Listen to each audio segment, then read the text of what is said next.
Okay. Session 61 is what we are on. Last session, I love how I can hear the gear sound happening in the background of somebody else's thing. It's amazing. Love it. It's pretty loud, not gonna lie. So last session, after defeating the hordes of demons around the Golden Elephant, for those who weren't here, a spirit appeared, handed Sebastian a immensely valuable bejeweled chalice, which is the skull chalice of Chikagare. And then everybody who is not Xanthiel, Kellic, and Yaza left the room. I'm going to say, Kellic, you have been busy prying gems off of the tusks of the elephant. So you can add to your inventory 50 gemstones worth 100 gold each. Nice. And you were busy doing that for the entirety of last session. That's what you did. But everybody else headed north. I believe many things were killed in various wardrobes that were opened in the westernmost cog, which released the gate to the north. Maybe I'm confusing sessions, but the gate to the north of that, the hallway that everybody is standing in right now, the party came in, noticed that it was covered in a bunch of disintegrating stuff on the floor. I think somebody figured out that there was a ring in the mouth of the skull over the doorway to the far west of that northern hallway, pulled it out, ending the magical effect. Then I think you guys looked at the room beyond and said, that looks insane, we're going down the stairwell. I'm summarizing a lot there, but I think that's what happened. Did I miss anything? Yeah, apparently you guys didn't do the same things we did. Jesus. Quiet. Oh, and it's again paused. We still haven't found our way into this little room. Yeah. And we didn't have... Did we go back and collect all the skeleton keys yet? We have not. Whoa. The game is paused for you? Sure is. How about now? Yeah, it's currently paused. Yep, There all we good. Thank you. Such a weird effect. Okay, people are pinging. Sebastian, you're pinging at that room. Skeleton keys. My notes say that you have 2 skeleton keys. I'm not sure if that's true or not, and I'm not sure if anybody else is keeping track, but I have that you picked up a triangular skeleton key on the first floor. You picked up a square key on the second floor, and then I have a note about where the third key is. And I have no notes for a 4th or 5th key. In fact, I think the 5th key is alive on this floor. This key is probably in this room. Let me go look at the 4th floor real quick while you guys are doing that. Yeah, you killed you've killed all of them except the one on the 5th floor.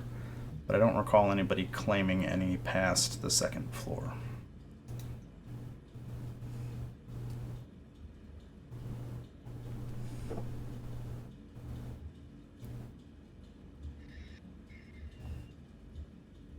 So yeah. Well, I guess we got to go find him and kill him.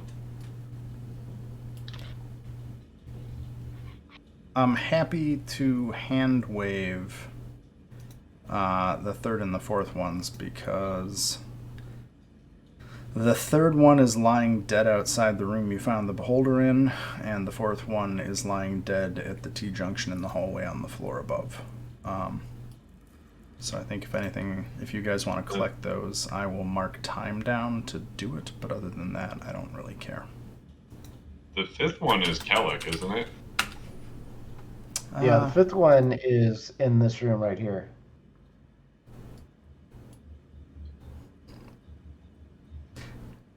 Which is hilarious because there have been multiple combats in that room, and everything on every side And is nobody just, bothered to kill it.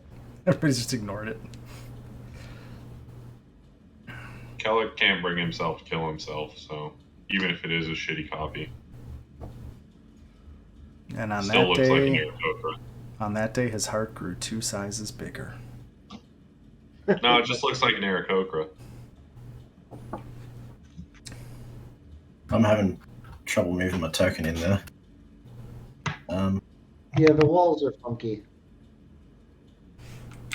And I think I have a slightly over a minute delay. Well, that's obnoxious.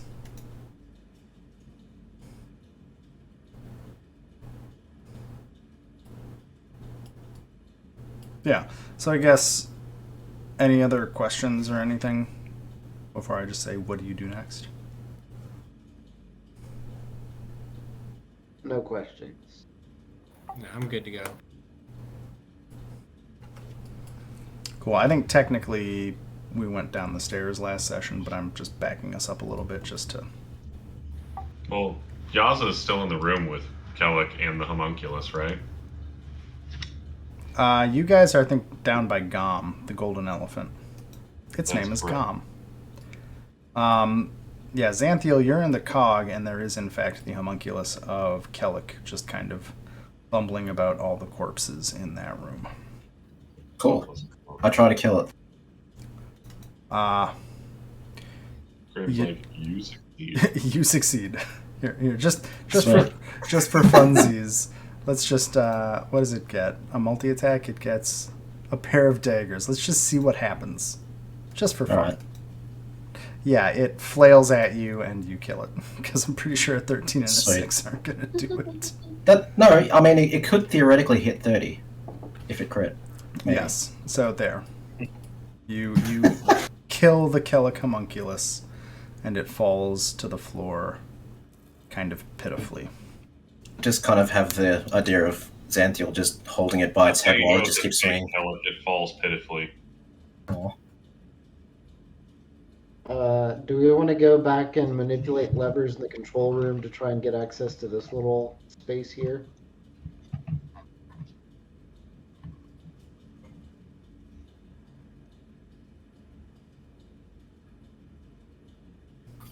Remind me again what was in that room. I don't think I was here for that. Nobody knows. That's why I'm asking about it. It was like trying to access it from the outside edge of the cog, ran into a magical barrier. So, maybe just recap for this floor. Things that you guys have not engaged with in any way are that room, contents unknown, past the giant Vortex chain cylinder room, the purple one.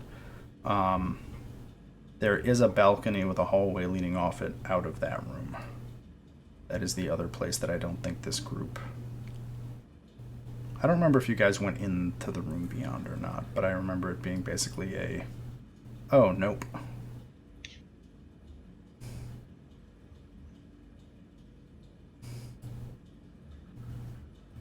Well, it's. We certainly can see what's in there.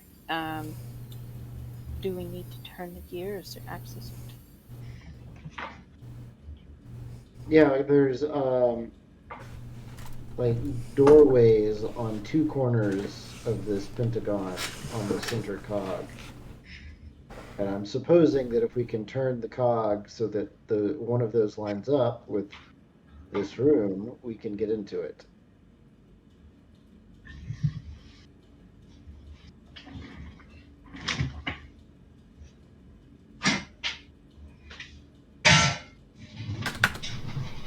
How did we get to this space up here? Through the, so you guys came... Whoa! Stop it. We hopped through around the gears up into the... Oh, okay, there's a pathway over here that I couldn't see. Yeah. I just drew a big arrow. Got you. What? At least in last session, we had to climb around the gear. The pathway wasn't connected. Yeah.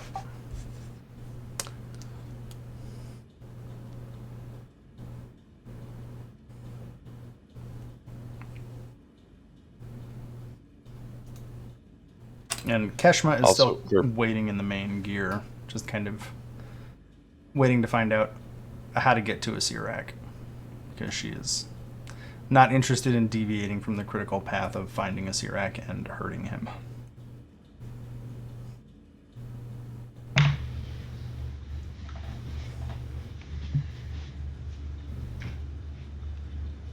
Alright, Yaza's going to go towards that first cog. She's just gonna go that way. Trying to find the group. Okay. Kellic will sullenly follow her.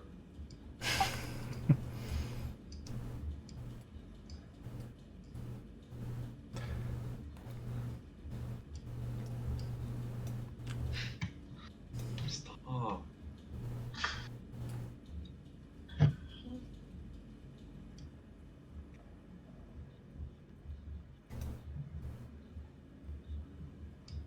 Yeah, if we want to see if we can get into that room. For people who weren't here last week, Leroy had mentioned that this, like the Vortex room, or whatever is beyond it, seems to power this machine, this cog. And the gears themselves seem to go up and down, like, I think a total of 400 feet or 200 feet or something like that. So it seems to have some level of control over the entire temple, the entire team. So the Vortex room goes up. It's about, it's 200 feet down, 200 feet up. And I have a really horrible drawing in there now that I look at it. It probably doesn't make sense without me saying what it is while I draw it.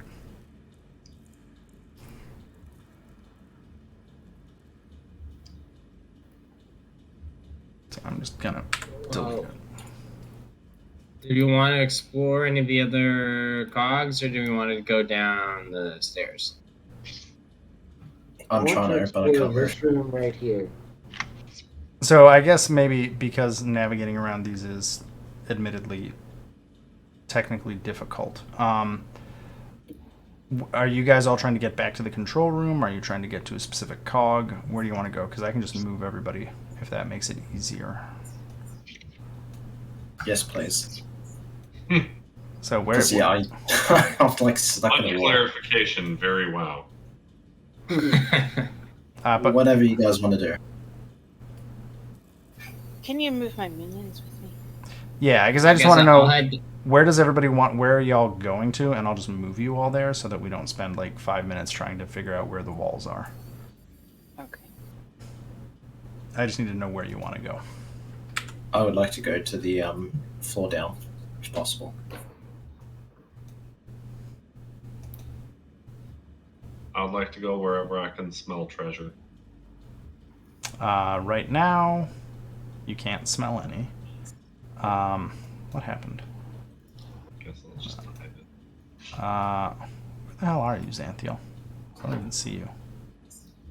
He's in Rose, this are you hall saying you want to over go here. down?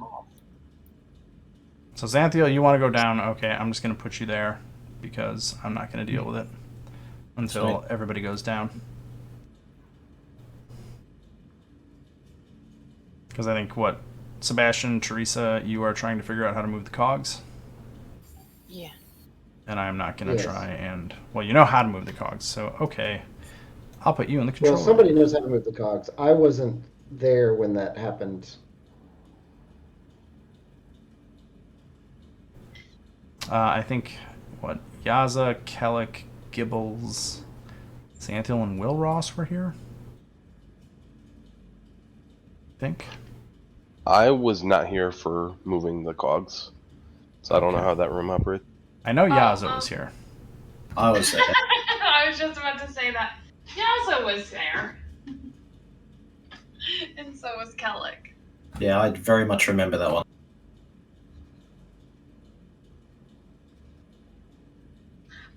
Yaza's a pro at moving the cogs, so if you need her help. Yeah, so pro. Very wow.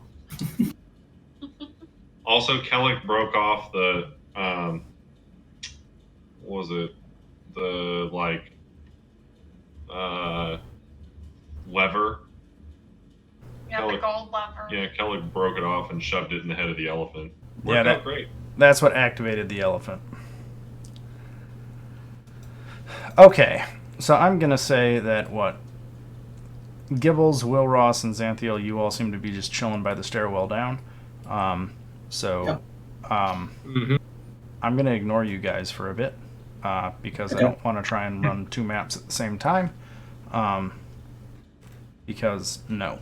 I just want to keep. Will Ross just wants to keep an eye on this room, the gear room, to see once they start messing with things if anything in this particular room changes. Sure. Everybody else that is not Gibbles, Xanthiel, and Will Ross, you are back in the control room. I think we did figure out how to actually rotate the cogs. Basically, you turn one of the dials. I think you turn the blue dial to the right. Yeah, the blue dial. Yeah, you turn the blue dial until you get to the point that you want it to be at. That looks like... There we go. Show the picture. Show players. So basically, the blue dial changes which of the 5 configurations the gears can be in. The blue button moves it there. You know at this point that the red dial and the red button do bad things. Yeah, bad. Just bad. We had to figure that out somehow, though. Did we? Yeah, we did. That's weird. Currently, let me figure out what configuration the gears are in. Because they started in... Oh, God. Bless you. Oh, my. Whew. Okay, so the gears originally were in configuration 3. At this point, I think they are in... I thought we moved them from 5 or something like that. Yeah, I'm trying to figure it out real quick, because this thing's huge. Go away. No, we had the real diagram yeah. too, the accurate one. Yeah, right? hold on. This one's kind of hard to tell where the gaps actually are. How about that there one? we go. Yeah. So yes, you are in configuration 5 right now. Wow, Big- smart. Big brain in it. So to Yeah, read Configuration this, 5 basically gives you nothing. so to read this, green circles mean the doors are connecting. Do not enter circles mean the hallway basically is not connected, and the blue star means a hallway is open to water. Hopefully that makes some sense. I mean, Welcome to abstract dotland maps for Dungeons and Dragons. Do you know what the ratting delta is? Oh God. It goes up based on how many corpses you feed Leroy. That's your economic Fair and enough. ratting and industry indicators are all tied to Leroy, and you cannot gain sovereignty, so don't bother to drop a TCU. For anybody who doesn't play Eve, ignore the last 30 seconds. I mean, are there titans in D&D? I think so. Yes. Yes. Or there is something at least close enough to being a Titan. Yes, actually, there are Titans from 2nd edition, if I remember. Ta-da! We're playing the board game version of Eve. Nice. Nice, got it. So That's- min-max your fit. Remember to bring... Have you seen Laukin's character? What do you mean it's not min-max? Totally, promise. I have never min-maxed an Eve. I don't know what you're talking about. Never. I always use reasonably valued parts and stuff for my ships. Okay, so what configuration are you shooting for? Looks like 1 or 2. I think 1... Don't we need to get out somehow? No, So one- 3. 1, the center. Wait. But 1 and 2, it has gas to that center room. Is that what you're trying to do?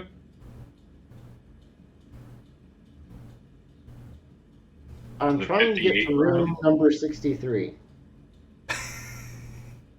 Yeah, I thought 63 was death, but okay, cool. Yeah, go for it. Is it I'm not death? going to be How do we there. know That's it's fine. death?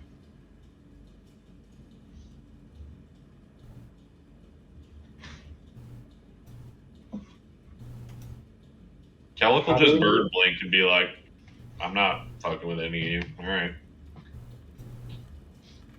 Yaz is fine with turning the controls. Obviously.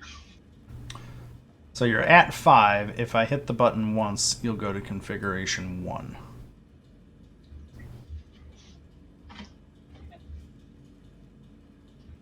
I guess it doesn't matter. I just hit the button the number of times you tell me to get to the right configuration.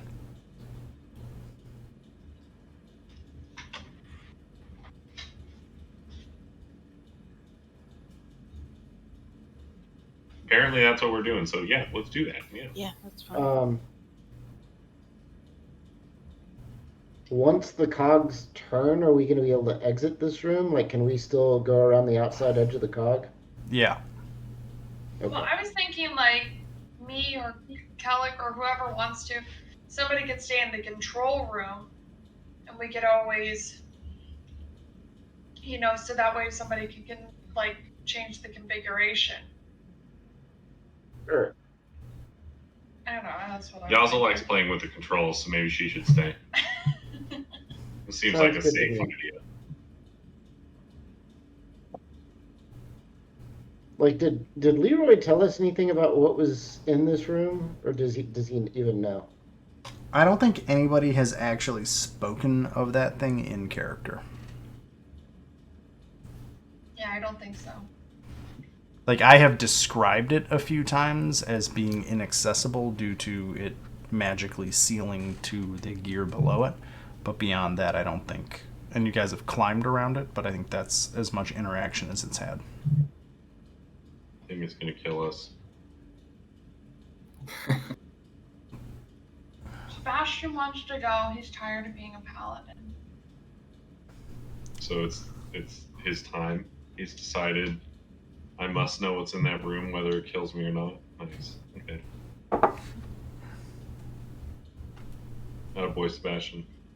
You stick to your convictions.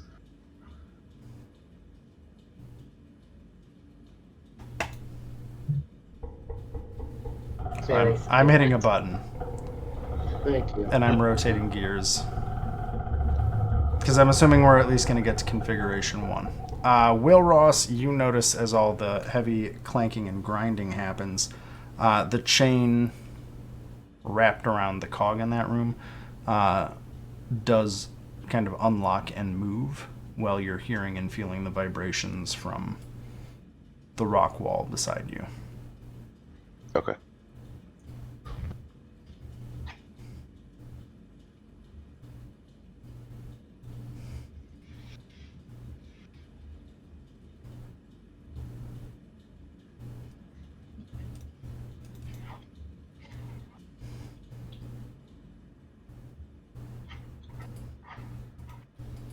But in configuration 1, there's no way for us to get out of this room, right? You can get out. I'm You not can run playing around it. the outside edge Yeah. of the cog. Yeah, you can climb around the outside of the cogs because I'm not playing with the cogs being airtight to each other, just that one. Oh, you mean just the one we're in now? Or you mean the one to 63? 63. 63 had an airtight seal. The rest did not. There's like a 1.5 foot space. Okay. Hey! Oh, yeah. So as you get to the door, you see 3 giant mounds of vegetation in that room, Sebastian. Neat. You go in. Yeah, Okay. Roll initiative. sure. Wait, Is anybody else? Are you going with them? yeah. Let's try to make Yeah. my way across with my minions. I'm getting you minions. I think we have, 1 zombie and 1 gargoyle? Where did the gargoyle get off to? It should be in the Gargoyle's probably in the northernmost hallway. Nah, I It's in moved the it. control room. I moved it to the Oh. control room. Gargoyle's over here. It's next to Kellic. That thing lasts for an hour or a day? An hour. It's probably already gone. Yeah, it's probably gone at this point. Any amount of time to like climb around all the gears the way you guys have and all the stuff that happened last session, because we summoned it like 2 sessions ago, right? Yeah. Yeah, I'm gonna say the Yeah, gargoyle and is we went is and gone. collected skeleton keys. Yeah. Okay, Kellic, are you coming or are you chilling with Yaza? Nah, I'll go. Okay. Cool. Okay. Yaza, are you hanging out by the control room? Yes. Okay, so I guess anybody Push who, button. Yeah, she's there. anybody who's going to be in this room, let me know. Am I missing anybody in here right now? I don't think this one's logged in. You. I got Kellic, Teresa, and Sebastian. Last call. Okay.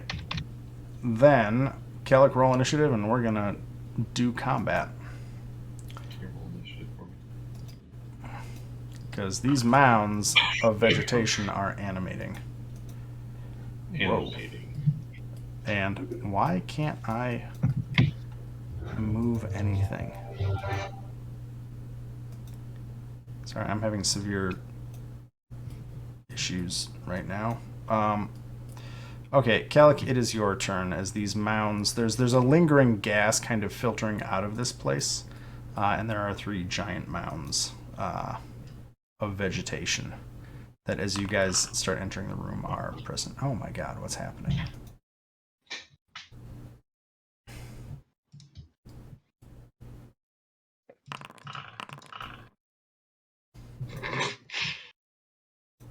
I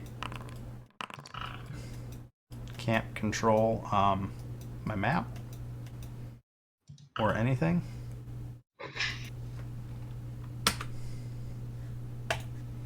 What are you doing here?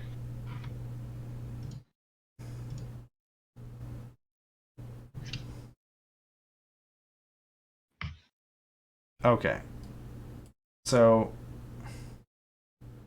what did you actually do? You Hunters marked what?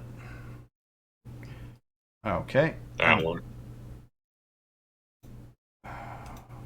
And then I shot the fuck out of it. Yeah. Okay, so let's see here. So a 31, a 23, and a 31. So what? 3 hits, 2 crits. You're gonna make me read a whole bunch of numbers. 11 plus 8 is 19. Plus 13 is 32.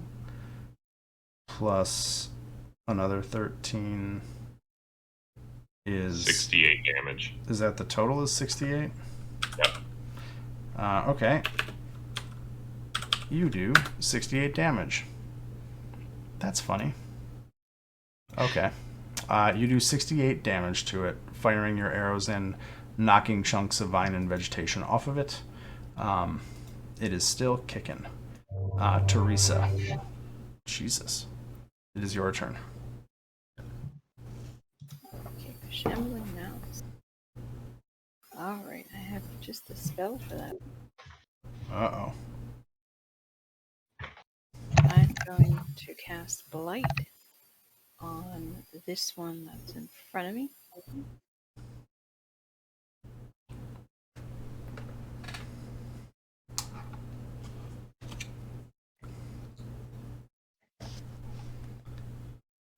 I cast that full level.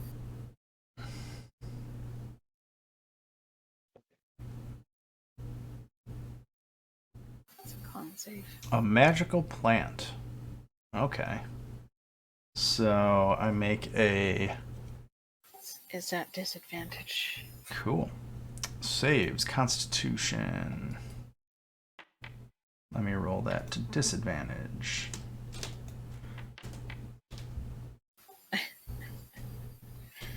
Alright. If it's a non-magical plant, disadvantage, and it deals maximum damage. On a failed save, it takes half as much damage on a successful one, so it takes half of full damage. Yeah, half of full damage. 64 is full damage. Yeah, it's 8 die 8, so 32 damage. Okay. That's just automatic. You don't even have to roll dice for that. Well, it does. The way I'm ruling it, if a plant or creature, if you target a plant or magical plant, it makes the saving throw with disadvantage, and the spell deals maximum damage. So since the spell does 8d8 damage on a failed save, or half as much on a successful save, maximum damage would be 8d8, right? So half of that would be 32, because it takes half damage on a failed save. Oh, nice. I didn't see the maximum damage part. That's crazy. Yeah. It's lucky because it beat my spell save DC. Zombies attacking this one too. And it will hit. Zombies should have advantage. It still hits. For 11 bludgeoning damage. That zombie go. Okay. Next up is, wow, Sebastian. You guys all get to go first. Sorry, Teresa. I'm assuming that was your turn. Yeah, that's fine. Okay. I can't go anywhere.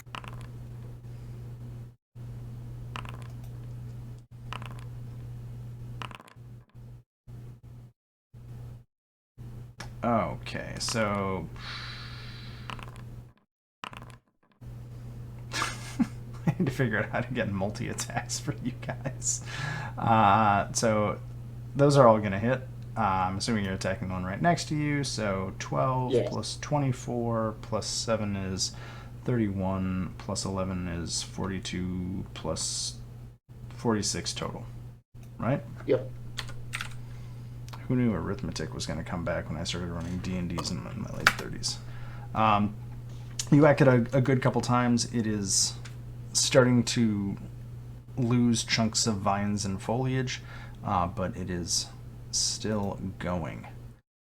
Let's see here. So my Shambling Mounds get to go. Multi-attack. Okay, so this is what I have to do.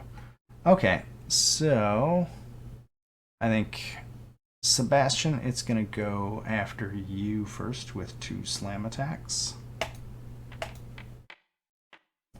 Does any of that hit? Nope. Well, that's fun. That's that mound's turn. Next mound is going to come up to Kellic. It kind of... I don't know how a plant moves across the ground. It shambles. That's how it moves across the ground towards you. It's going to slam into you twice. Do those hit? Yep. Both hit? So it'll do 21 bludgeoning damage, and because both attacks hit, it is going to engulf you. I knew it. It engulfs a medium or smaller target. Before I knew it was going to do that. You're blinded, restrained, and unable to breathe, and there are saving throws at the beginning of your turn. That is that mound's turn. The third one is going to go for the zombie, because that's all it can get to. So let's see, do those hit? Assuming they do. Yep. Yeah. And I think it has 2 hit points left, so the Shambling Mound eats your zombie. Basically. Oh. Poor guy. I think those ones lasted longer than a lot of the others did, though. So there is that. Yeah. So Kellic, it is the beginning of your turn. You need to make a DC 14 Constitution saving throw. Is he within range of my aura? I think he would be. Hold on. I think I have advantage to that. You are blinded, restrained, and unable to breathe. No, it's wisdom saving throws, not.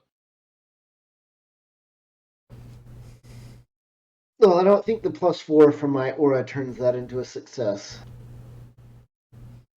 Although you could probably roll a hero dice and turn it into a success. It's a DC what? 14. And a hero dice is a D or a Yeah, it's a D6 D6. or a D4. It's a It's D6. So yeah, it would be a 1 out of 3 chance to turn a failure to a success. I'd rather wait until I'm closer. Yeah. Yeah, so I fail this throw, and I think I start taking damage from. Oh no, I hold my breath for a little while, right? Yeah, you're gonna hold your breath until combat's gonna be over. Yeah. But its innards, like trying to crush you, is gonna be the issue. Yeah, it will Yeah. do 13 bludgeoning damage to you as you are getting slowly crushed inside of this mound. That takes us to Teresa. Should have never followed Sebastian.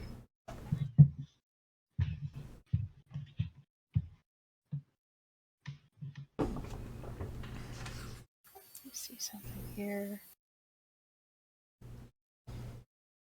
I'm gonna have to do this. All right. So I'm gonna have to do another blight. These things gotta get out of here. Does the one in front of me look worse for wear than the one that just nommed on Kellic? They both look about equally damaged. You gotta think, Kellic did like almost 70 damage to this one before it ate him. Okay. Sebastian, you think you can do pretty good damage on that one? Yeah. Alright. I'll do pretty good damage on whichever one I hit. Okay. I'm gonna try and get Kellic out and do blight.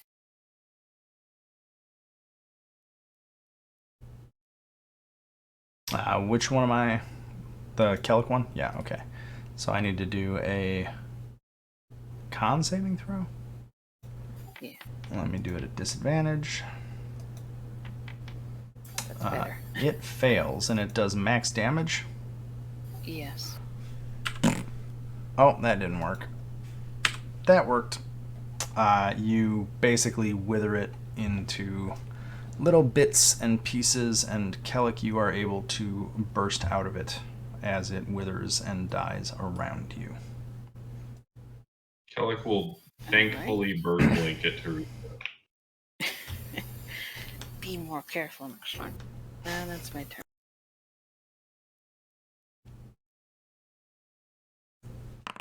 Just using the weed be gone here. That'll be 3 hits. I think. So, okay, yeah, 26, 15, 29, yep.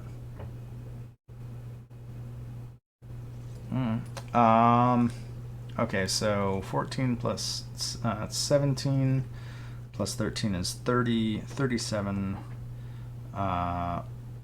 55? Yeah? Yep. Y'all get to see how good or bad I am at math every single day. That one is dead. The last attack did kill it. It was not enough for the first 2. So, And then after, actually, I'm going to stay here. Okay. Last Shambling Mound is going to come up and go for Kellic. And I will take my Polearm Master opportunity attack. Go for it. I don't know if 13 hits. No, it does not. Kellic, That's do disappointing. how's a 19 and a 15 for hits? Yep. Both of them? Yep. Yeah, because 15 needs. Oh man. Well, you're gonna get engulfed again. So, Oh, man. Is that gonna roll? No? Okay, don't roll. Whatever. So it's a total of 27 bludgeoning damage from the slams, I think, and you are engulfed, and for some reason it's not rolling the engulf. But whatever, that doesn't matter until the next turn. Which it is, so you can make a Constitution saving throw. Oof. Man. How much more damage do I take? I'm rolling it. 9 bludgeoning damage as it crunches on you. They have a taste for bird. Teresa, it is your turn. Oh man. Oh man. All right. Let's try something different here.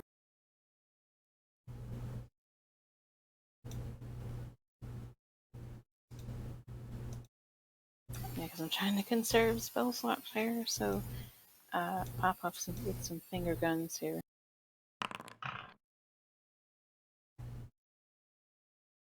Eldritch Blast. What does that do? Okay. What type of damage is it? Force damage. Okay, cool. 22 will hit. A 12 will not. A 13 will not. Oof. Well, I'll take 10 damage. Okay. There is 10 force damage to it. Bonus action or move? I will stay where I am. Okay. Sebastian, it is your turn.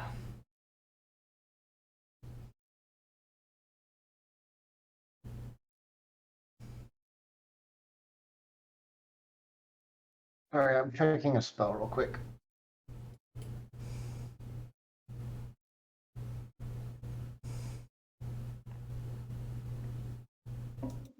Yeah, that doesn't do anything useful. So, back to the spear it is.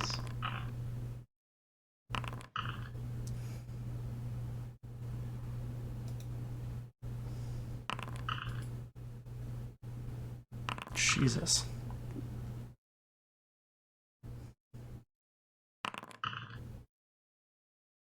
So the first two hit, the third one does not. 26 plus 37 plus 43? Yeah. So that's 43 damage. 33. Huh? Where did you get 43 damage? I didn't. I got 33. See? 16 plus 17. I did math wrong, is how that happened. So there you go. There, it took 3 rounds of combat for me to screw up addition. Shambling Mounds' turn. It is going to attack Sebastian.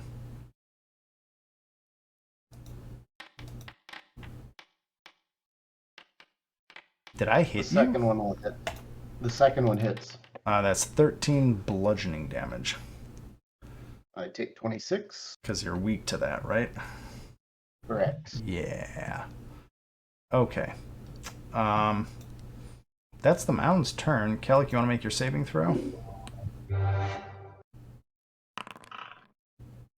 Good God. Okay. 18 bludgeoning damage.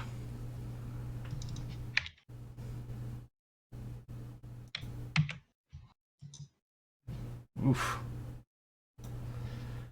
Teresa, you're up. We made it to round 4. All right.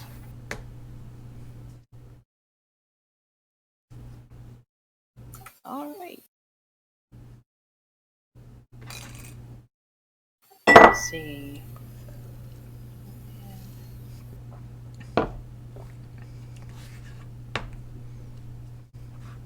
I guess All right, so let's keep on blasting. Nope. 15 will hit. Oh, well, okay. 2. Figures. I mean, say at this point, basically, I don't think anybody else can even hear what's going on. I'm just looking at geometry. Yeah. Okay. Sebastian, it is your turn.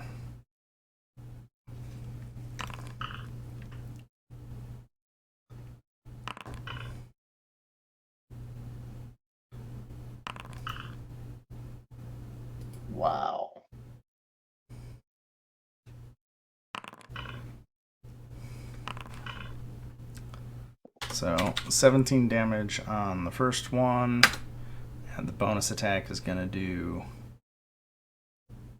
17. Yeah. So they both do 17, so I'm just entering 17 twice. You're starting to beat the crap out of it. It's not looking terribly good. I'm assuming it is now the Mound's turn. Yes. Okay. It is going to continue attacking you, Sebastian, because you're in front of it. Let me just... Sounds likely. Yep, they're not very bright.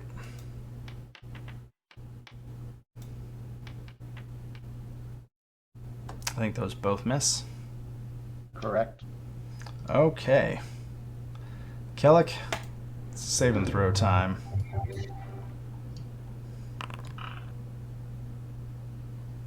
I think Gotta With- count something. with right Sebastian. there. with Sebastian, With Sebastian. Yeah. that is a save.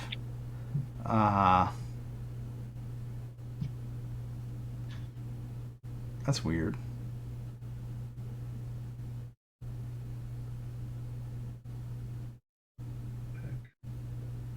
Where does this thing come from? Because it doesn't, it just says that you take damage, you don't take damage if you save. What I don't actually know is if you escape.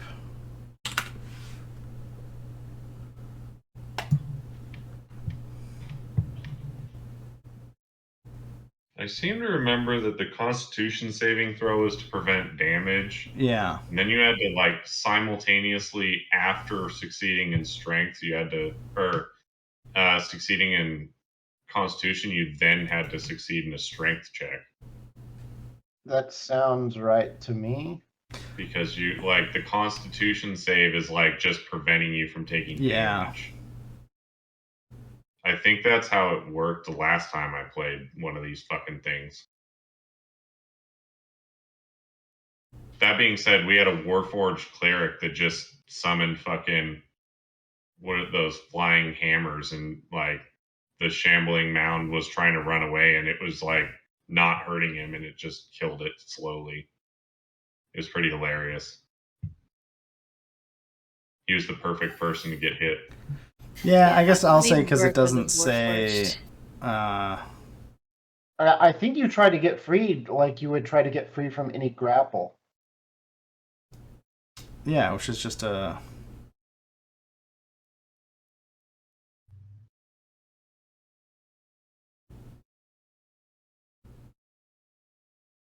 God damn it.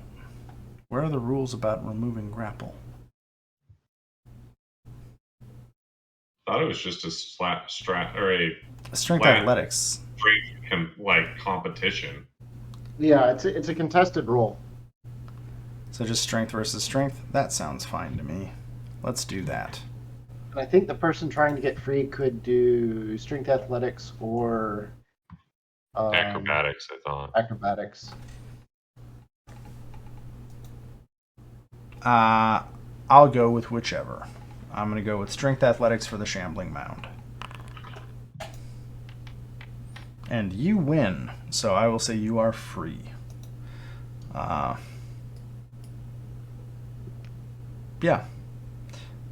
So on your turn, I'll say that the action is escaping, and I feel like you can get like half movement, I guess. I'm gonna fucking stick myself to the roof over here. Okay. Teresa. Sorry, I pulled up the conditions, and there are the effects of grappled and all of these things, but not the way that you get out of it. I'm sure if I open the book, it will tell me. Let's try something different. I'll do Toll the Dead. It should be 3 die 12.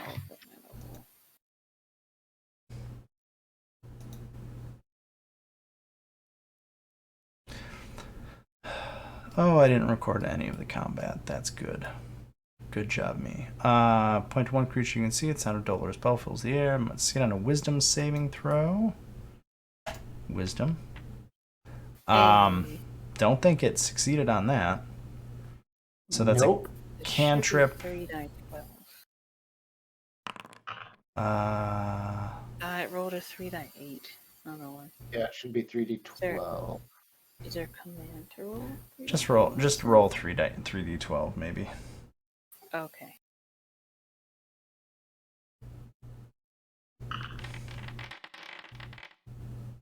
Okay, there you go. 12 damage. God, that was worse than the 3d8. Yeah. The dice are not with you tonight. Okay, well, it does 12 damage. So that's action. Assuming that's an action spell. Yeah. Bonus action or movement? Yeah. Nope, I'm good. Okay. Sebastian. Oh, there was a delay. Sorry. Sebastian, it is your turn. All right.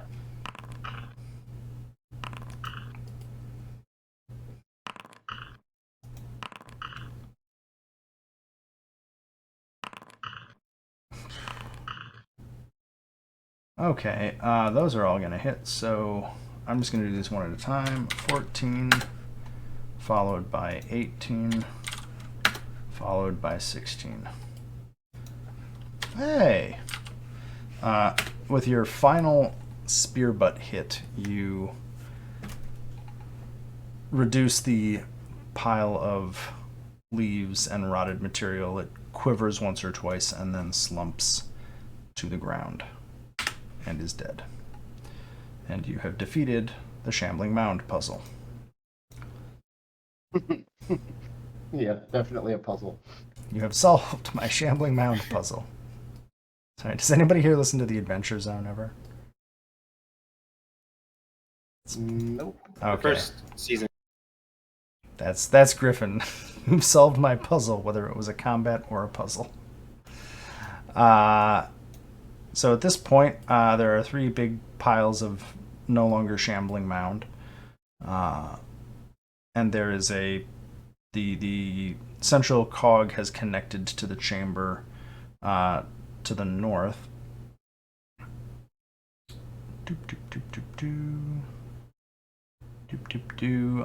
What you can see in the room is a dead humanoid on the floor wearing studded leather armor. And the room is otherwise mostly featureless except for nozzles all over the walls of the room. Kellic wants to go look at the leather. Kellic also maybe wants healing? Yeah, well, that's also why he wants to look at the leather to make sure that he doesn't need as much healing in the future. Right? Okay. I'm going to cast Aura of Vitality.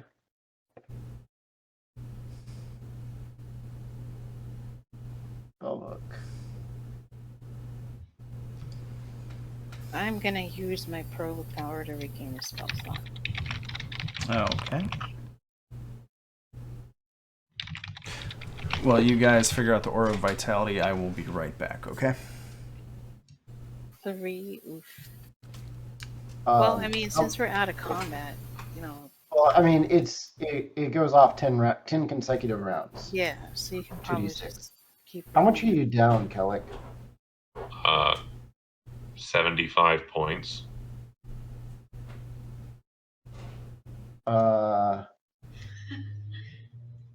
So 30. Roll like 16d6 and add 3.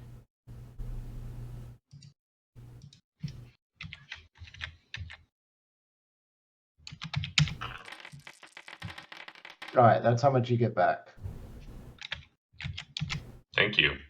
And I'm going to hit myself once for 8. How'd you do that? That's a lot of healing. How'd you do that? It is a 3rd level spell, the one that I linked in chat. Yeah, and since we're out of combat. Since we're out of combat, I don't have to like keep track of rounds, so I just said, alright, I'll hit you with 9 charges off of this thing and myself once.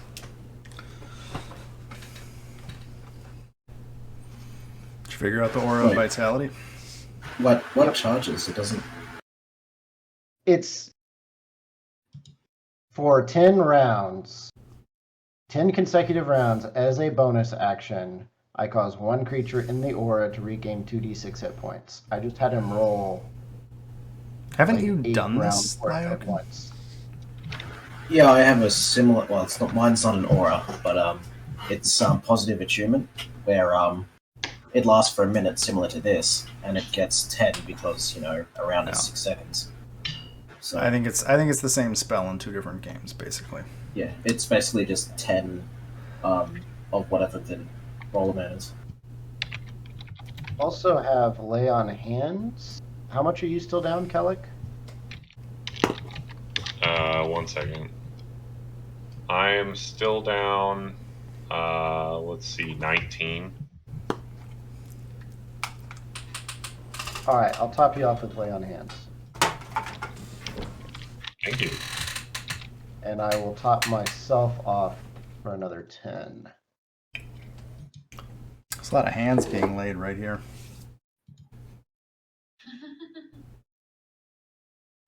Had to make the joke. Yeah, and Moving on. Cool.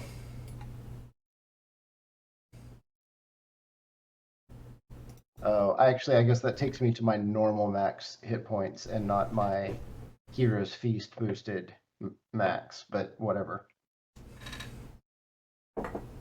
yeah, that was just my standard hit point max. All right, good So enough. if Kellic walks up and picks up, or let's inspect the studded leather armor first. Does it look like it's in good enough condition to like take off of this guy? So he has Also, do I smell treasure? yes, you do. You smell gemstones. Things of note, I'm assuming you're just searching the corpse. Yep. Studded leather armor that is dirty and filled with the rotted remains of this individual. He has a yellow flag emblem stitched into the front of the studded leather. He has a longsword. I just became a horrible Sean Connery impression. Longsword. He has a sheathed longsword. A sheathed longsword with a dragon-shaped hilt. And he has a Dungeoneer's pack. And from inside the Wait, pack... is that a yellow ribbon that I see? On the front of the armor, there is stitched a yellow banner pattern. Oh, we found the missing park members. So we found the dead dwarf in the scarab room, and we found the dragonborn in the twisted tunnel room. And we found another one. You've almost got the full set. Yeah. All right. So studded leather armor, Dungeoneer's pack. You said it's a longsword. Longsword with a dragon-shaped hilt. And inside the Dungeoneer's pack, because you can smell treasure, you dig around and find a pouch that contains 6 carnelian gemstones, each worth 50 gold. Perfect. Well, I'm going to take all of that. Okay. And I'm going to callously shake out the remains of this wretched individual. And I am then going to put on said studded armor.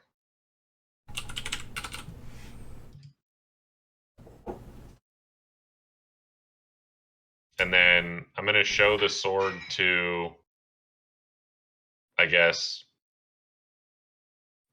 I guess I'll show it to Sebastian and Teresa and ask if it seems like it's anything special.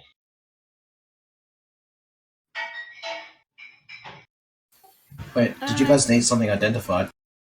Yeah. Well, I don't know how to get to you guys, but I do have the identify spell because it's cleric, forge cleric. Okay, well, I'll just show it to... Laukin whenever he shows up. And then, yeah. With anything else? Anything else in that room? What, Sebastian? Oh, and I'm gonna leave the yellow ribbons tied on because I don't care. It's not Oh, because I want to do anything with it. I'm just too lazy to remove it. It's an embroidered, stitched pattern of a yellow banner on the front of the armor. I mean, I could cut it off if I really cared, but no, I'm leaving it there. Is what I'm saying. No, it's embroidery. Embroidery is exceedingly difficult to remove. Yeah, it's an artistic addition to the armor that is permanent unless you sit down with a small knife and about an hour or two of work. Perfect. Well, I'm leaving it on there anyway. So you have yellow banner studded leather armor. There you go. I put a studded leather armor in your inventory. Oh, that's weird because I already did that. Oh, well, you maybe have two. Delete one. Nice. You only get one. Was there anything else in that room? Donated. Aside from lots of nozzle holes in the walls, there does not appear to be anything else in that room.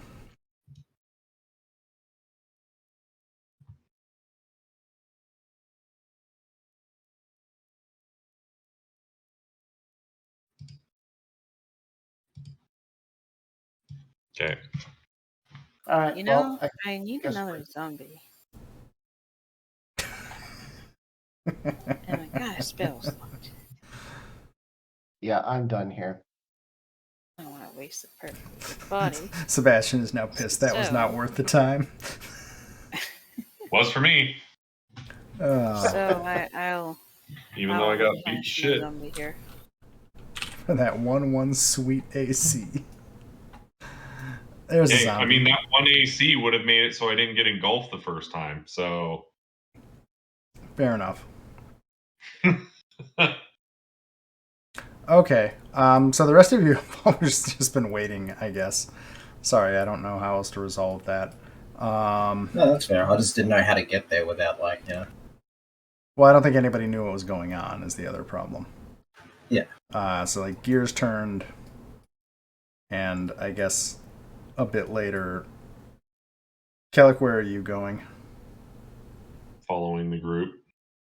Well, most of the group is going to the stairwell. I think Yaza at this point is just chilling in the control panel, and Biff is next to you, Yaza. Biff is very interested in the chingwa that is braiding your hair. I love my chingwa. I like how there was supposedly a mechanical purpose for it, but now I just want it to be like your shoulder pet, basically. You don't have a parrot, you have a chingwa. Yeah, I know. I love it. I check on it all the time. Really? When? Really, I ask about it every game. At least every 2 out of 3 games. Yeah. Yeah. A lot, though. A lot more than you probably thought I was going to. I'm curious what it was actually for. At some point, I would like to know just out of curiosity. They're basically a DM tool to, in theory, based on roleplay, provide a minor boon. Like, that's how chingwas tend to work. But I kind of prefer the idea of a permanent flavor pet to expending it for a minor boon. So yeah, well, I was staying in the control room because I thought I needed to, like, help to move the configuration. How else are we going to get back to the control room? you can climb around the outside of the gears.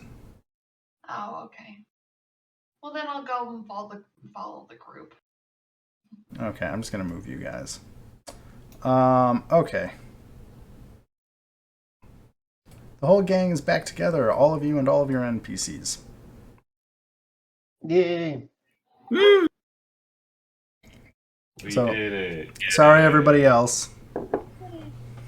But Before we move on to forcing another map, I don't have any abilities that can help here, but in this room, the balcony on the other side, it sits about 15 feet higher than the balcony we can stand on.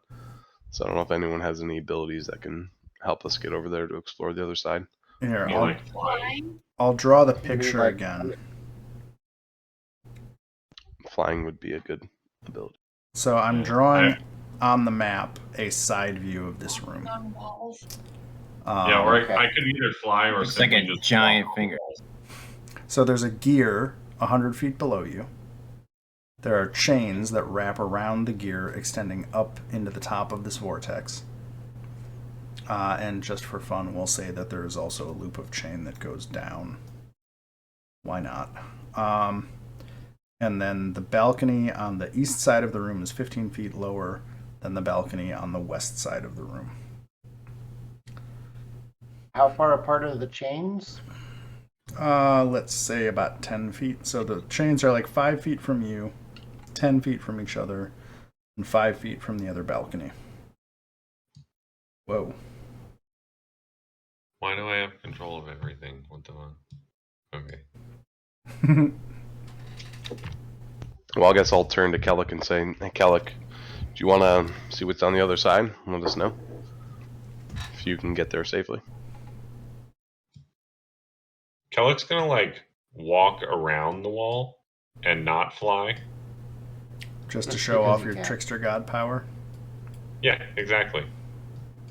You know, Okay. of all the people who got the walking on the wall ability, why do I have to be the person who also flew? That's all I'm saying. Hey, I posted all the gods a while ago. If y'all want to fight over them again, you can do I it. already tried and failed. I stuck with who I have. That is that. I don't think she was here when we talked about how you could get different gods. So I'm just letting her. She's done it a bunch of times and failed every time. There's at Like least 2 one. times. No, like 4. It's like a lot. We still haven't asked her any questions that she has to answer truthfully. Yasa just stopped speaking to people. Really. Yes, the There classic. are at least some that Yaza has not tried yet. Yeah, What do I have? you can just touch any item we're carrying that one of us doesn't already have the god for, and you can take it. You can try to I've take given it. up trying again. I already tried. It's meant to be. I'm meant to have this god at this point. I'm not trying anymore. I tried and failed. I don't know how many times it was, Grim, but I feel like it was like 4 times. It was a fair number of times. It was Yeah. more than like once or twice. I know it was at least twice. It might have been 3 times. It's to the point Yeah. where I consider at this point you're just cursed to have the lawful good god. That's what I think too. Thank you. Okay. Okay. I'm Well, fine Kelly- with that being it. Kellic's gonna look down this hallway and see what the heck's down there. Yeah, so you can see down a narrow hallway, the room beyond. You see a giant bronze apparatus in the room beyond. This seems like something for the small-brained bird to go fuck with. Let's do it. That does sound like something Kellic would do anyways. He'd be like, I don't Okay. think I know how this works. I'll do it. So if you're going to go down that way, Kellic, I'm going to switch back to other people for a second. Can I identify the thing? Sorry. Identify the sword? Oh, the sword. Yeah, the one that Kelly. Yes. It has a magical property that it gives the bearer the ability to speak and understand Draconic. Oh. Nice. You already understand Draconic? Uh, I was going to say, almost everybody picks Draconic because it's like, oh, I want to talk to a dragon someday. As if no, I dragons don't have Draconic right now, so Shrug. Put the I sheet down. learned that in my last campaign, so I got Deep Speech and Abyssal, which is far less useful. I actually have Draconic. That'd be nice. I mean, if we were in a campaign that featured dragons or abyssals... Hey, we had a dragon. What are you talking about? Well, and yeah, you killed it. It's dead. You re-killed Well, it it. deserved it. You unkilled it. You undeaded it. Okay, Kellic, you go down the hallway. Yeah, you redeaded it. So Kellic disappears down the hallway. Y'all see him go. What's everyone else doing? That mechanical, what's it? I think is the technical term. Yeah. It's a doohickey. It's a my giant. apologies. It's a giant gear turning chains. And Will Ross, Alright. you Yeah, noticed a doohickey. when everything Well- rumbled, the chains moved. Cool. I want to play with it now. Jesus Christ! What? Can't you animate it? Yes. I can animate any 10 objects up to huge. Well, it's magical, Well- so too bad. Oh, really? So it doesn't work. Gosh darn it. Are the chains magical? Reach out and grab onto the chain and pull on it, Uh, to see if I think it'll hold my Isn't the weight. chain constantly moving? I'm gonna say no. So the chains won't animate either? No. You try to animate the chains. Mm-hmm. That is what you were trying to animate objects with, right? Well, the chains and the wheel. Yeah. And or it's I mean, I can do and. I mean, it's 10 objects, I think. Depending on the size, but yeah. I'm gonna say no. without getting into what this room is, it's all magic. Yeah, fair enough. So it won't work. Cool. Okay. Yeah. Look, I threw out the combat encounter in here, so because I don't care about the combat encounter in here. Do you want to fight a CR2 and 10 CR1 creatures? No, nobody wants to waste half an hour doing that. So we're not I doing could, that. but then blow another spell. But... Yeah, I'm trying to remove completely pointless combats. Just cause Yeah, fair enough. I don't want to prove that you guys can in fact beat CR1 creatures, because I'm pretty sure you can. What? You know what? Here we go. Maybe this will be good for lore. As you guys are doing this, here's what we'll do, just because this will be fun. As you guys are... What the heck is that? Yeah, as you guys are here, you see a 5-armed mechanical tentacular creature surrounded by a whole bunch of similar little cube-shaped creatures riding it, zip out from the portal to the top and fly the 200 feet from the top to the bottom and zip down through the portal below. And I'll just leave those there because I think that's fun, but they are not going to attack you. Sure. Okay, well, I'm going to make a rope bridge with the pittance from here to here so that nice. other people can come if they want. Oh, hey. Further proving that rope and pittance are shockingly useful. Especially with someone who can fly in the party. In the game I play in, I just bought pittance from a merchant. Because I was like, I want me some of them. It's like being a DM gives you the DL on what items are actually useful. I actually played 2nd edition a little bit when I was much, much younger, so I always get like all of the basic adventuring gear. It's just this like ingrained habit. Anyway. Cool. So it looks like everybody, let's see, a bunch of people are going over. Is anybody not going? No, I'm going. I'll go. I'm gonna leave our clown car of NPCs behind because of how tight these rooms are. The smorgasbord of others. Yeah. Well, we'll get to use them later. Okay, so I'm just gonna. And meat shields. Is it? Can I assume that everybody's just going into this room? Yeah. Yeah. Yeah. Okay, I'm just gonna move y'all in here, kinda, sorta. All right. Kellic and Xanthiel, you're gonna notice Uh-oh. something. Shit, is it going to explode? Yes, it's gonna explode and kill all of you instantly, and the game is over. And GG, guys. roll new Okay. characters. we're gonna You- start. Can I go back to an old class that I used to have? Is that It's what I have to a different class again. Can't It I is. just go back to Ren's and just go get another ship? Yeah, you can go back to No, Ren's. respawn to Mars, dipshit. Come on. What?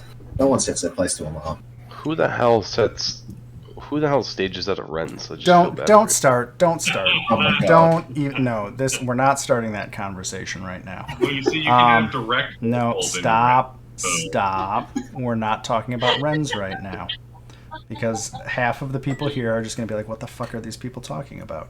And the other half will have very deeply ingrained, intractable arguments. Look, imagine creating a commodity exchange in Philadelphia. That's Ren's. Okay, moving on. Wow. I'm so angry at you. Then what's heck? Well, I was gonna say Joe does this anyways to me. He starts explaining all this stuff to me, and I'm like, don't know. And he keeps talking to me about it like we're gonna have a conversation. One day she'll get it. I just have to talk to her enough. I am pinging the map. There is Yep. there is a hatchway there. Oh. Kellic and Xanthiel, you notice this. Can I press on it? Hopefully it doesn't blow us all It's up. basically a moderately hidden hatchway. It is not locked. If you want to open it, you can. Cool. I try to open it. It leads to a crawlway that I have just revealed on the map. Oh my goodness. And that goes back to the fucking controller, doesn't it? I have to go read the control room real quick. There is a stone lever. You're going through the crawlway, I'm assuming? Sorry, my character's wigging the fuck out. So, hilariously, you all see a centaur somehow get into a crawlway, and after much grunting, groaning, and other undignified behavior, Xanthiel, you find a lever at the far end of this hatchway, or this crawlway. Sweet. This lever will probably kill us all, but I had good luck pulling all the levers. yeah, fair. I'll pull it. Okay. Ooh, is this a token? Hey, it's not an acid pit this time, so that's good. Okay, so basically what happens is you're gonna have to use theater of the mind a little bit. But the lectern on which all the buttons is on in the control room slides to the side, and you can crawl up out of the crawlway into the control room. So yes, it is a crawlway between the room you were in and the control room. Cool. We made it. Oh, we would Right, have that, eventually. You made a circle. I'm just going to put you back in the room. Oh, there you go. Thank you. Okay, cool. So, in this room that you are all in now,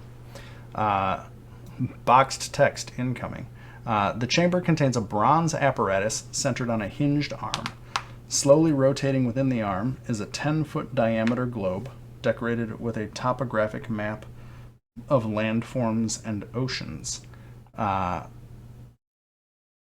Some of you who are, I'll say, more intelligent members of the party recognize the Sword Coast region and recognize that this is a globe of the planet of Toril.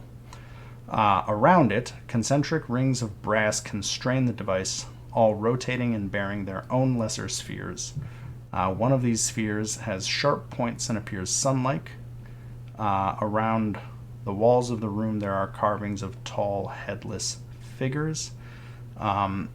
Because there are just so many of you in this room, anybody who approaches within 5 feet of the center, which is almost everybody, the apparatus, so kind of as you all come into this room, it slowly stops spinning and the rings rotate out of the way.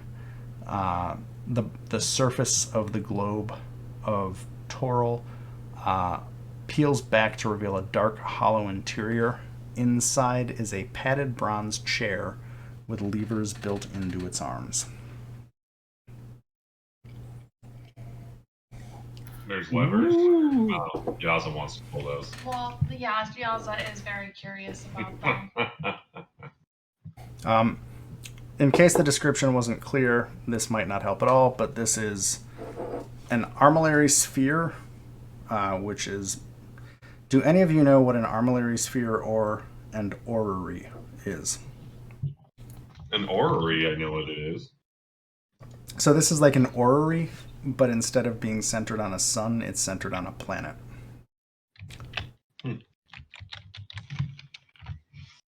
I hear furious typing in the background. It's if you've ever seen one of those old metal contraptions that has like the solar system all mechanically rotating around it, that's there's okay. one That's- in the movie Pitch Black. yeah. Well, that didn't help me at all. But the Google search did. Yeah. Sorry, it's a cool concept, and they're assuming nerds know this, but I don't. This is maybe nerdy even for nerds. Yeah, it's a special kind of nerdery. For the record, yes, someday I want to build an orrery from scratch.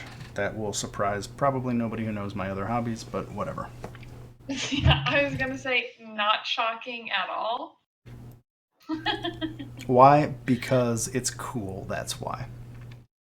Can I Wilros? didn't say it's cool. I just said not shocking even a little. What's that, Will Ross?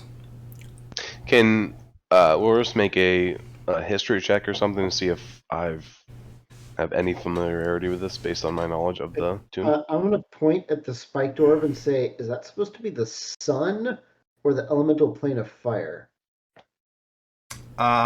Roll whatever check you were going to roll.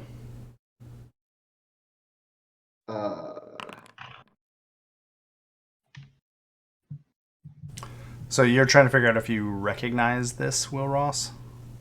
Yeah, if I know, if I've heard anything about this and how it relates to the tomb itself. So this specific device you've never heard of. I'm going to come back to your intelligence check in a sec. As far as the general construction of the device, this looks like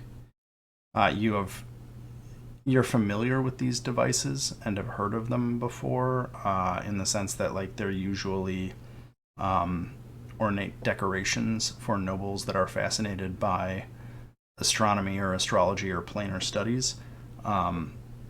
Aside from the sheer massive size of this one, nothing really stands out about it. I think that's what you get. We're looking. Do you know what an Armillary Sphere is, Teresa? Do you know what an orrery is? An orrery, I know. That's like a moving sphere for the heavenly bodies. Yeah, so this is basically an orrery, but centered on a planet instead of the sun. Yeah, it's like a contraption where you got the Earth in the center, and all the moon and the sun, all the bodies are spinning around it. Yeah. Sebastian, what was your intelligence check for? Oh, well, I was more like asking other party members because I'm pretty sure I don't know.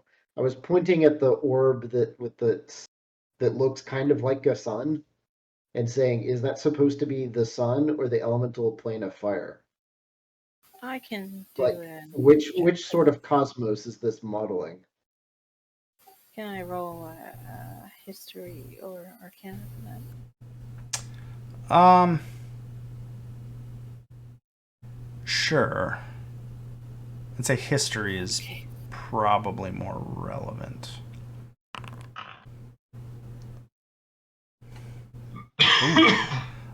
So when you look at this, so I think, did you hear what I said to Will Ross or no? Sort of. Could you repeat it? Yeah, so basically, Will Ross and Teresa, I'm going to say you two kind of discuss and compare intellectual notes about this. So basically, this is the giant bronze planet in the middle is almost definitely Toral. There's the sun, there's the moon, and you recognize the other planets that are commonly known to be planets in the Toral system. This looks like a model of Toral and its surrounds. It does not appear to have planar components. Okay, so it's the prime material plane.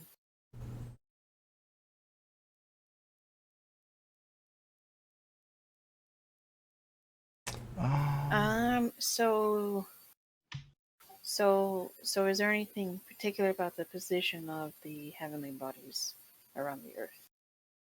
It looks like, at least before it stopped moving, it looked like it was a semi-realistic depiction, in the sense that an Armillary Sphere is not really at all realistic, but like it makes sense. There's nothing about it that looks off to you.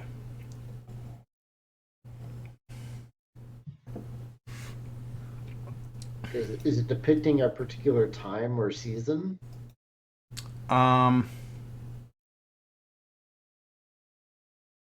Let's go with no.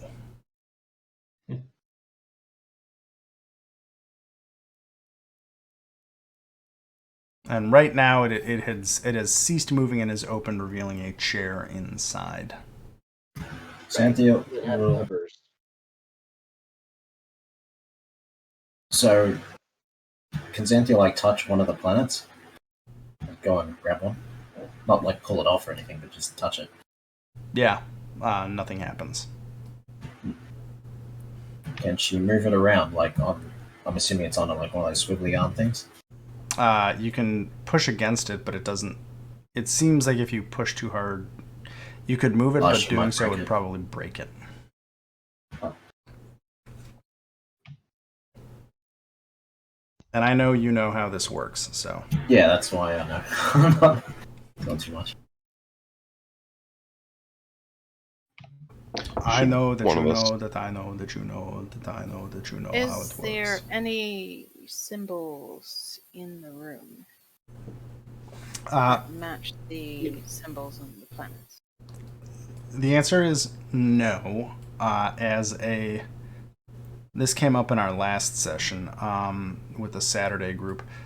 So these maps that I'm using, the guy that made them gave all the floors different art, solely for the sake of breaking up the monotony of the gray grid that was the main map.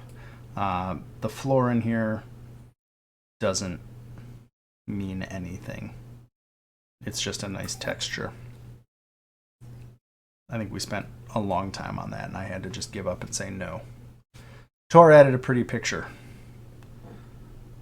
so it looks You nicer. said there were figures on the walls, though? Yes, the. You know what? No, there's not figures on the wall. I know why the figures are on the wall. It's not relevant. Okay. Sorry. Let me retcon it. The walls are a beautiful engraved carving of basically stars and celestial objects. Sure. Sorry. Retconning. Anybody want to get in the chair? I mean, I'll give it a whirl. Then I can Oh, you want to go? see if I can work it. Because yeah, you'd be probably a lot smarter than fucking 10 intelligence centaur. Although I do Yeah, love the thought of a see if I can centaur try and work fitting it. in. Yeah, trying to fucking sit on anything. Sit in the leather chair. I just love the constant incongruity of a centaur player character in many designed modules. Technically speaking, I could own a horse and ride it somehow. That's just wrong, okay? I know. It's just That wrong. is definitely wrong. But still a medium creature. It's just Somehow. inappropriate, okay? Okay, so wait, Xanthiel or Teresa? Which one of you wants to I hop think in? Teresa was going. Yeah, I was gonna see if I can try and operate it. She volunteered as tribute. Sure, so I'm going to move you here. You sit down in the chair. As you sit down in the chair, the sphere closes around you. You notice as it closes, it turns translucent. You are the only one this happens for. You can see the entire room around you. At each hand on the chair are controls to do something.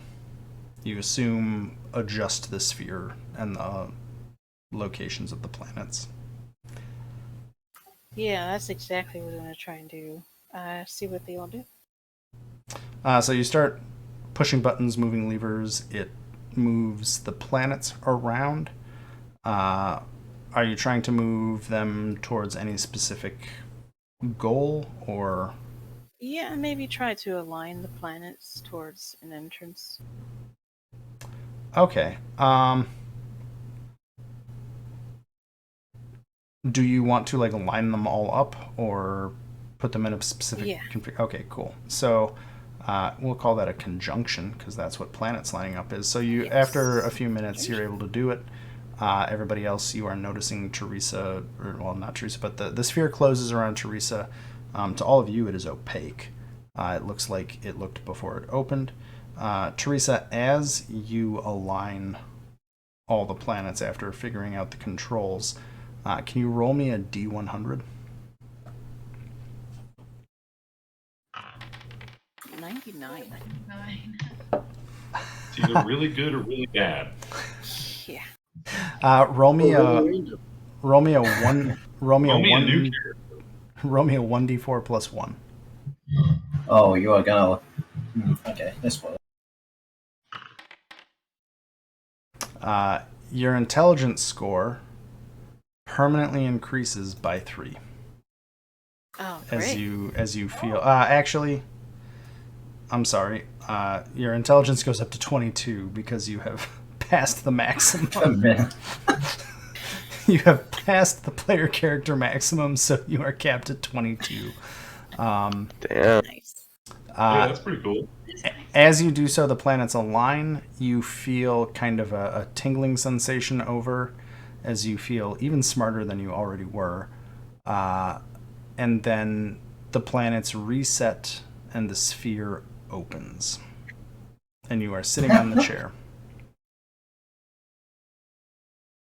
Well, that was refreshing. What happened? I was just trying to see if I can put them all together, and suddenly I feel more enthusiastic about things, you know? I was gonna try and check if Teresa's actually okay, but with that roll of 3, I don't think that's gonna happen. Well, the result's an 11, but she looks fine to you. Sweet. Seems legit. Did we see anything happen on the outside? You saw the planets line up and then unalign.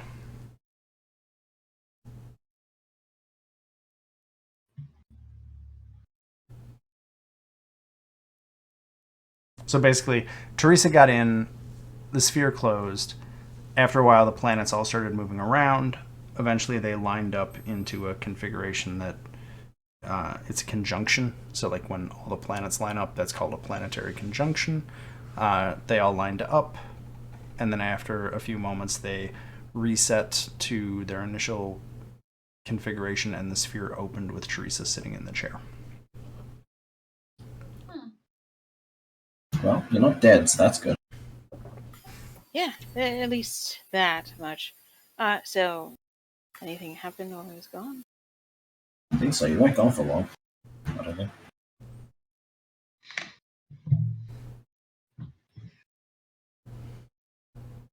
I think Kellick's going to try and figure it out. Not because he's curious, just because he's stupid and doesn't realize anything happened other than the, like, ring spinning around. Yeah. So Kellick's going to get in and, like, just start pulling shit. So, repeat my whole description before. Basically, if you futz around with it long enough, you can figure out how to move the planets. Because it's not as bad as my HOTAS for Elite Dangerous, right? And there's a couple planets.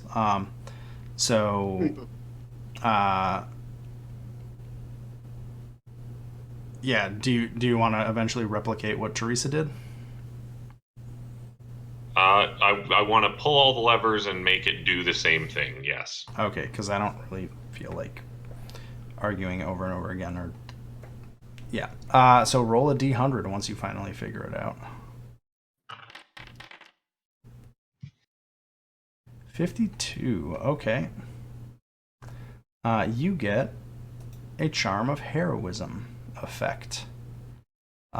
So basically somewhere right down. This allows you at any point in time to give yourself the benefit of a potion of heroism. What does a potion of heroism do, you might ask? The answer to that, potion of heroism. Where are you? Potion of heroism. For 1 hour after activating it, you gain 10 temporary hit points that last for an hour. For the same duration, you are under the effect of the Bless spell. That's neat. The Bless spell. Does anybody have Bless as a spell? Yes. Nope. Oh, let me find. Got it. Bless is 1d4 to your attacks. Whenever you make an attack or a saving throw before the spell ends, you can roll a d4 and add the number rolled to the attack or saving throw. Cool. And that's once per turn, which is... Oh, whenever the... Never mind. Actually, this is better. Whenever you make an attack roll or a saving throw. Wow. That's actually really good.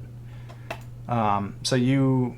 Somewhere right down that you have that ability I to... have Bless all the time now? No, you have the ability to basically gain 10 temporary hit points and the effects of Bless for an hour. Okay, got it. So it's not permanent. Okay. And am I, like, that's something Kellic is, like, now aware of Yes, somehow? you're aware of it. Okay. So it's that's a one and done? That's a one and done. So it's a charm of heroism. Charms are basically one-shot things that you can get that you activate when you want to activate them. Cool. Well, he'll climb out and kind of look around and be like, I feel very blessed. I'm going to say for a point of order, it will count as a bonus action if you're in combat. So not a reaction, it is a bonus action, if that makes sense. Cool. Yeah. The other group, that I had to figure it out in Pathfinder economy, so whatever. Totally different action economy. Yeah. Got it. Well, let me see here. Let me double check that real quick. Charm of Heroism tries you to give yourself the benefits as an action. Never mind, it's an action. It is actually an action in 5th edition rules. So it's an action to activate that. Okay. Now I'm not as excited. No, I'm just kidding. Aww. How dare you switch it from an action to a bonus action? Or the other way around.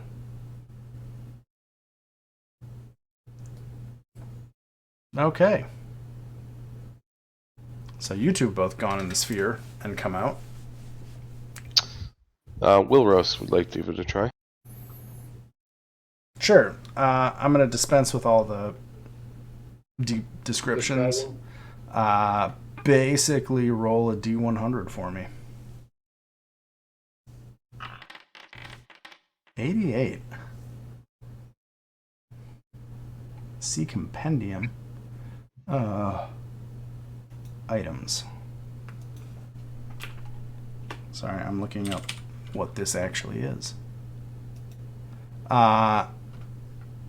In your lap appears a gem.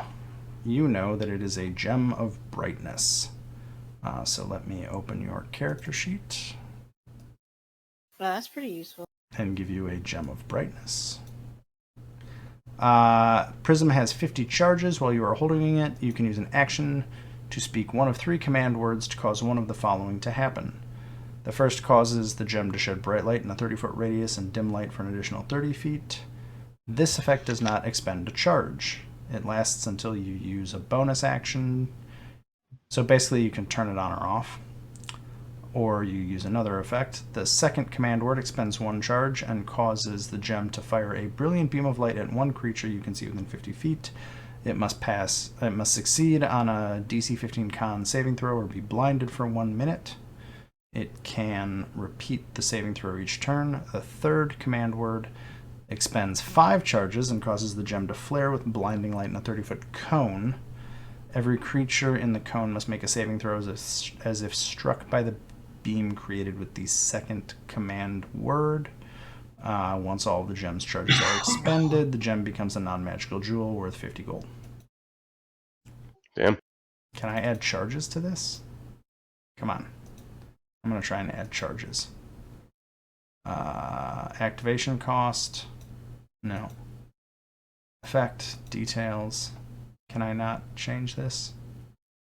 That's really annoying.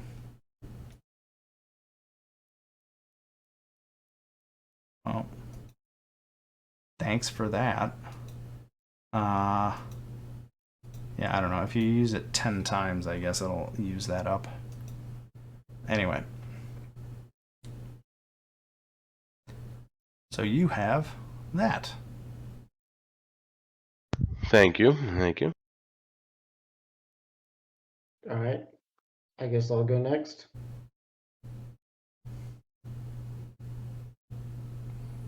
Cool. All the previous descriptions, roll a D100.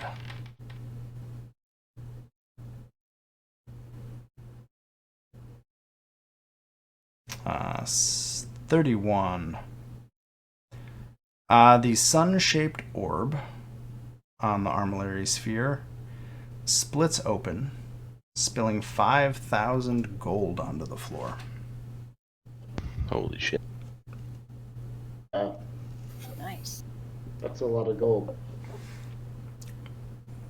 You do see this happen, Sebastian, and then the sphere opens, and there you go.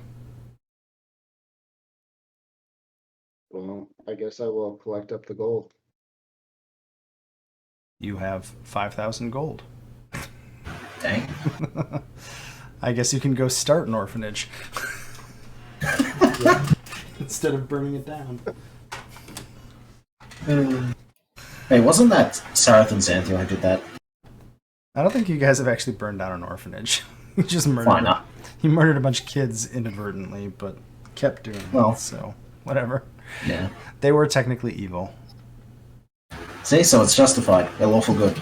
That was Sareth, not Xanthiel. Yeah, well.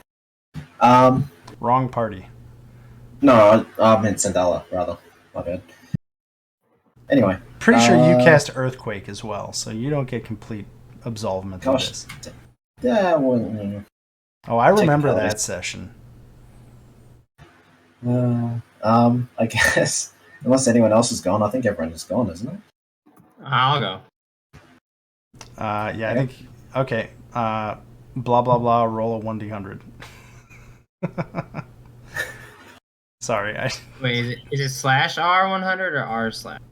I'll just go with the big 2-die looking thing on the corner of the screen on the lower right. This is D100. Slash R. Slash R100, yeah. Or 1D100.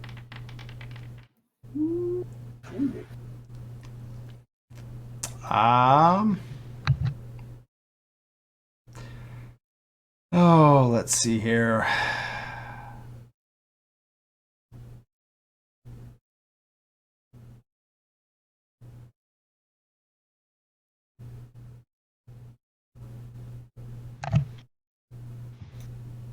Is Sebastian in the orb thing now, or nobody else has gone in?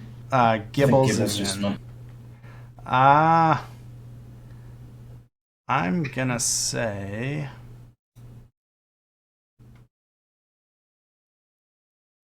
I'm gonna say you because I don't want to reuse entries, and I was looking something up real quick. You get a Gem of Seeing. This gem has 3 charges. As an action, you can speak the gem's command word and expend 1 charge. For the next 10 minutes, you have True Sight out to 100 feet when you peer through the gem. So it's Jesus. basically a True Sight gem that you have to look through. It gains 1d3. It resets charges at dawn. So it has 3 charges. I put it in your inventory. That's nuts. Nice. Okay. You want to roll the dice, Yaza? Yeah, she definitely does. Okay, roll the dice. D100.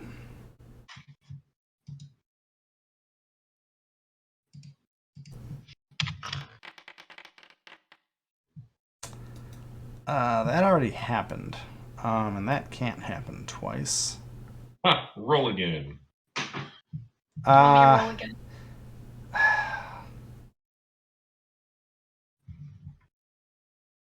Well, you got a good result, so I'm trying to figure out how to. Can you roll D100 with advantage? So if you hit the D100 button and then the advantage button, if that makes sense. Yeah. The sun can't split open and spill another 5,000 gold. Yeah. Because I'm hitting advantage and then it doesn't. And then hit roll. Maybe I'm gonna get like 300 advantage. Nope, it didn't do it. Well, Yeah, that it rolled works. twice. Or whatever. Well, I'll take it. There we go. That's fine. Roll 1d4 plus 1.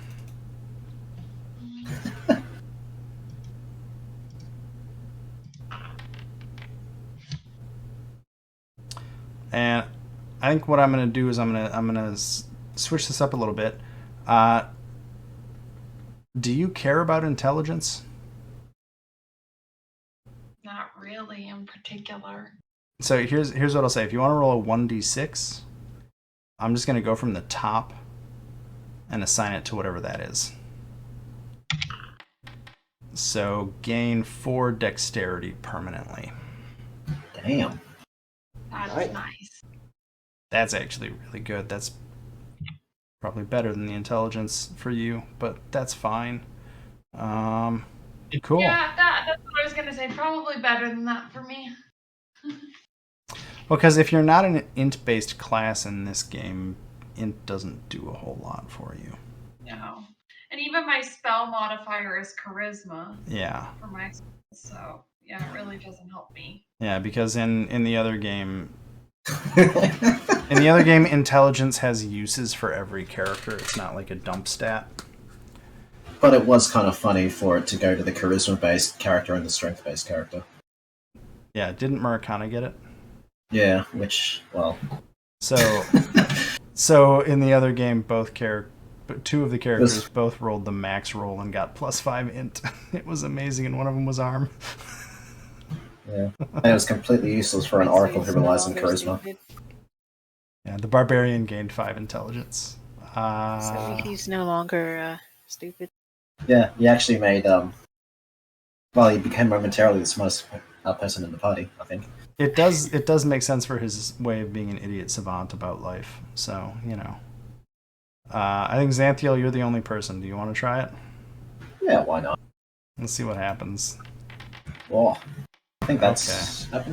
Yeah, it's Charm of Heroism. Alright, cool. Okay, that's everybody. Xanthiel, as you get out, it explodes. It doesn't explode, but it seals shut and does not reopen. This is a one and done thing. Wait, so the zombies don't get to go? That's discriminatory. Oh, rip. Only sentient creatures get to go. What? Zombies can be sentient? Wait, then why did people get to go? Yeah. Why did who get to go? Yeah, like... Oh, well, fair enough. I'm going to get a little bit more water, and then I'll be right back. There, Jim Bob. The main DM didn't mean it.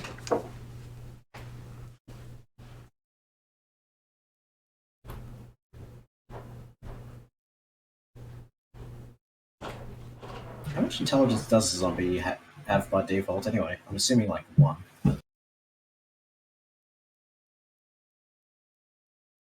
Aww.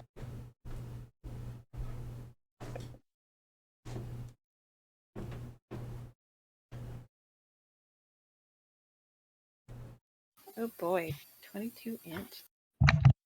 Doesn't that give you extra spells, I think? Or spell slots? Yes, it increases my spell DC. It increases my like how many spells I can memorize at one point. And of course, my spell hit.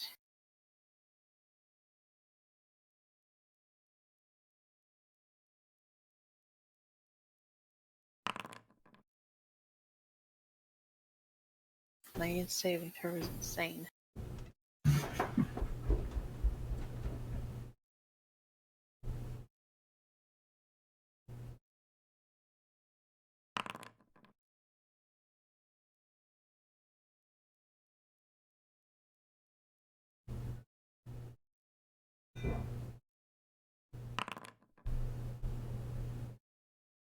Jeepers. My minimum for int save is 13, so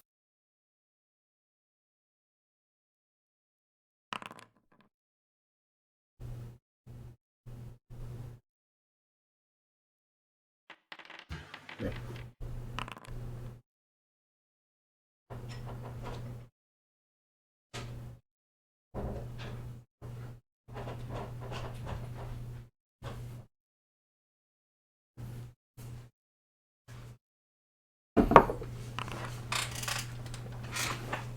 All right. Okay, so y'all want to know the full table Sure. to find out what you didn't get? I sure, I'll look at it. A 5% chance of the PC being teleported to another plane of existence. Rip. Neat. 10% chance of the PC undergoing a fundamental and deep personality change. 15% chance of cloud kill on the occupant. You got the gold. You got the charms. A cloud? What? A cloud kill? What do you mean? It's a spell. That's a spell. It's a spell. And I think it wouldn't do Yeah, shit it's a though because spell. we're all immune to poison. not everyone, I don't Well, think. you're trapped in the orb, and Yeah. it's cloud kill inside the orb. Oh. Yeah, the sun opening and giving you the gold, getting a charm of heroism, everybody regaining 50 hit points, gem of brightness, intelligence score increasing, and on a roll of 100, you get one chance to cash. Blah, blah, blah, blah. Sorry, that didn't work at all.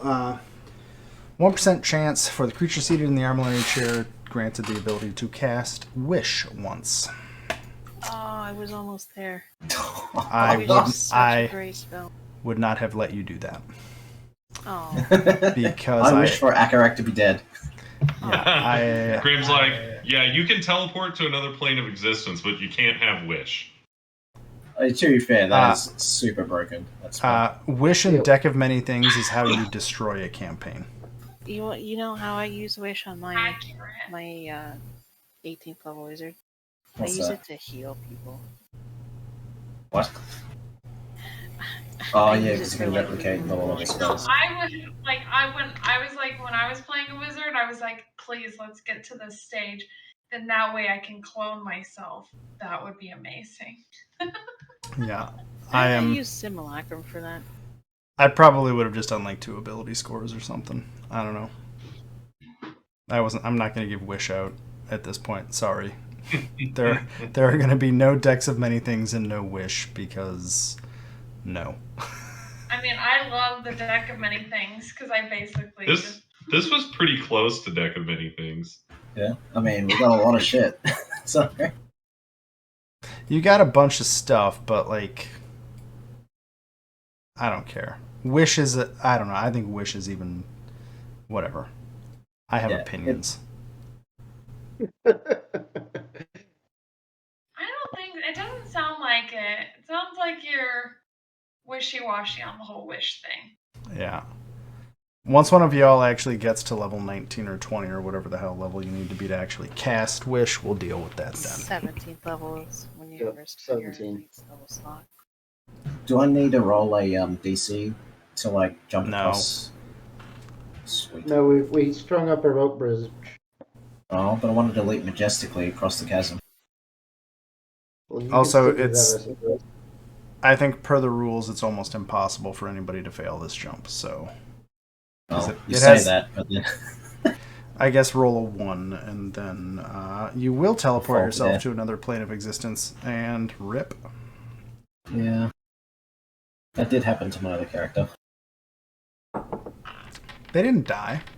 Sarah? No, but she pratfalled pretty well, even though it's like nearly impossible for her to fail like any acrobatics check at all. It's much easier to fail in Pathfinder than it is 5th edition. Yeah, it's just need to roll 10 under. Yeah. Okay. So what do you guys want to do next? We got like about half an hour, maybe a little bit more. I think we're ready to go down some stairs. Oh, Let's do it. I am going to do this. I'm going to copy all of the... And, oh, Jesus, there's so many NPCs. You guys know how many NPCs you have? A lot. Oh, You have There's a couple. more than the party. Okay. And if they die, Theresa can bring them back to be campfire. Okay. They will serve either way. Yeah. So, oh, that was Will Ross. How did Will Ross get in that mess? What? Uh-oh. Uh-oh. Well, Did you Ross, put you yourself... became an NPC. I don't need 2 I'm Will doing it. Rosses. Hold on, I'm swapping between maps just to figure out what happened. Did I do that? Maybe I did that. Maybe. I only see one Will Ross. Yeah, don't put it past me. Okay, cool. So, this stairwell that you guys go down. All your NPCs are behind you. I have them on the map. I just can't fit any more people into this stairwell because finite space is a thing that exists. What order do y'all want to go down the stairwell? Do you care? Could Xanthiel go first? Sure. I mean, I can be in the middle or the back. Doesn't matter to me. I would prefer to be closer to the front. Then I'll like head up the rear then. Okay. Yeah. I've just moved a bunch of people around. Is anyone Sure. dissatisfied with the order you're in? Nope. Looks good to me. Okay. What do you mean? This room's filled with gas.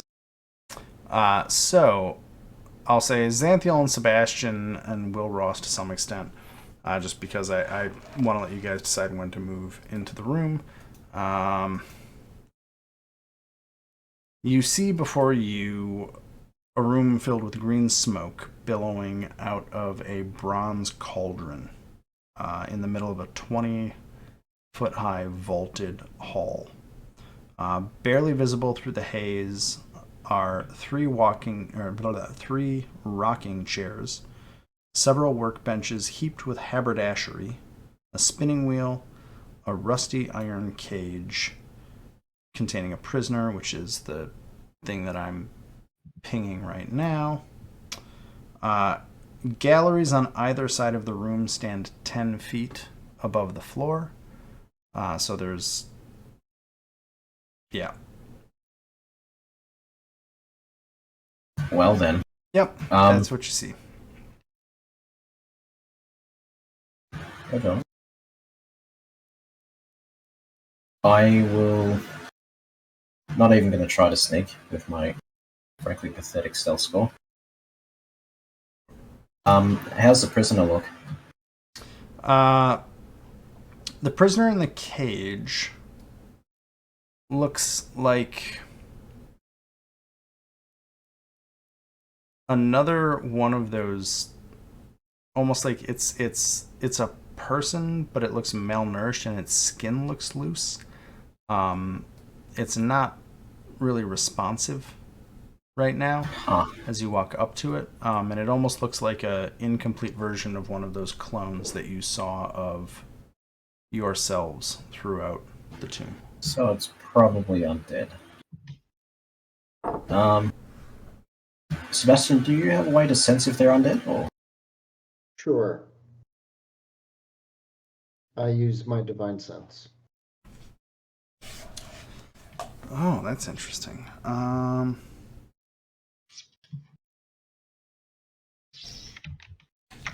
I can sense anything affected by the Hallow spell or know the location of any celestial fiend or undead within 60 feet that is not behind total cover.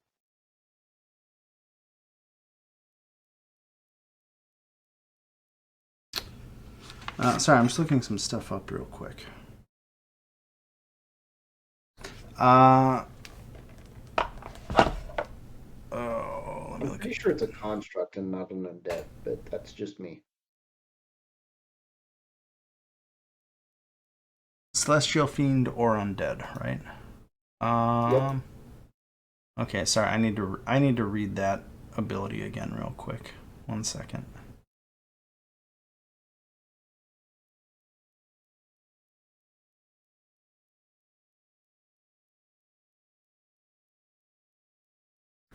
I have to Google one thing.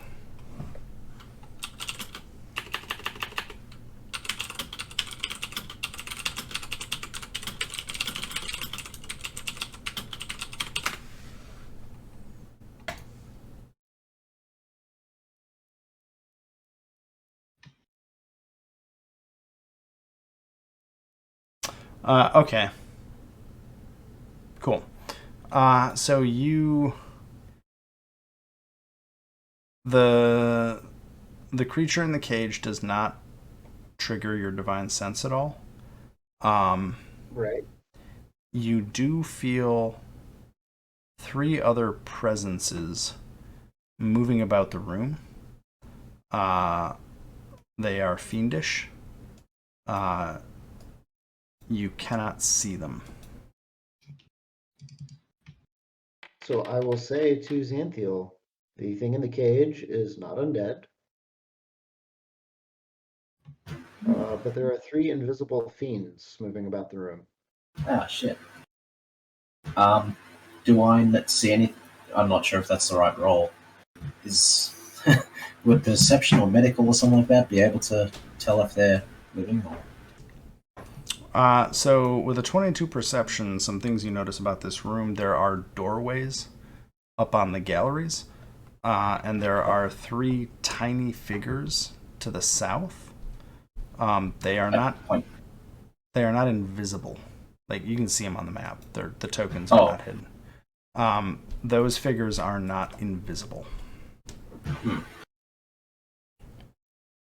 Well then. But I didn't notice anything about the person in the cage.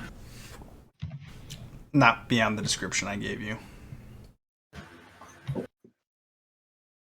Wait, Ray, sorry, did you say the 3 creatures were not currently living, or like we can't tell? The 3 tiny figures to the south. I think Xanthiel, you're really the only one aware of them. I point them out to Sebastian as when he said the 3 things, but they're not invisible. So. The green haze in this room doesn't seem to be having any effect on you, but it does make the room.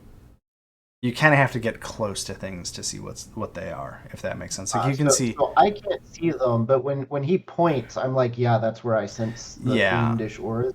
No, that is not where you sense the fiendish auras. Okay. So the fiendish auras are slowly moving. When Xanthiel points out those 3 tiny figures in the south of the room, those are not what are giving off that aura to you. Good. Well, So, say as much. Cast Spirit Guardians and run around the room like a lunatic. Got it. Always the best first course of action. Where is everyone else? Everyone's still in the corridor? So I think Gibbles has come down. Yeah, I'm down there. I'm going to move Will Ross because he said I could move him. So I'm just going to move him into the room. Easiest way to check. Yeah. Everyone who's injured. 2, 3, 4, 5. So it should be 5 of you who are injured, right? No, those are Yeah, Kellic, Theresa, Will Ross, Chancellor Sebastian are the injured ones. And I also want to heal as the 6th person, the person in the cage, and see what happens to them. So nothing happens to the person in the cage. Okay. Are you healing Will Ross for 11? Yep, everyone who was injured. Okay.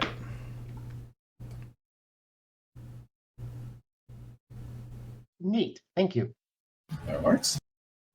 Well, now we know that that's a construct. Do we still have our temporary increased HP?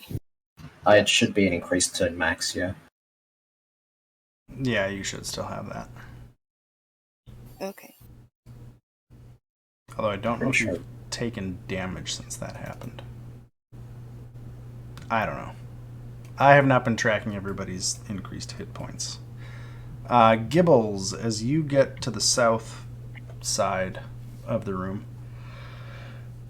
Pardon my yawn. I'm going to back you up a little bit. I'm going to put you here as you come to those tiny figures. You see 3 tiny figures waddling toward you through the smoky haze. A straw doll with rusty pins sticking into its body. A faceless child molded from clay. And a stuffed monkey with the lower body of a unicycle. The straw doll, in a tiny voice, says, "You need to run away. The Sohn sisters are going to be back any minute." And I'm going to try and find a handout for this. Do these things resemble the stuff that we saw in that dream sequence way back when?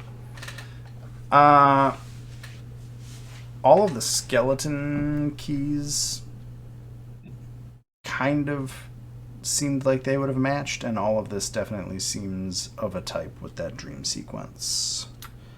Sorry, I'm trying to create something at the same time as I talk. Sure.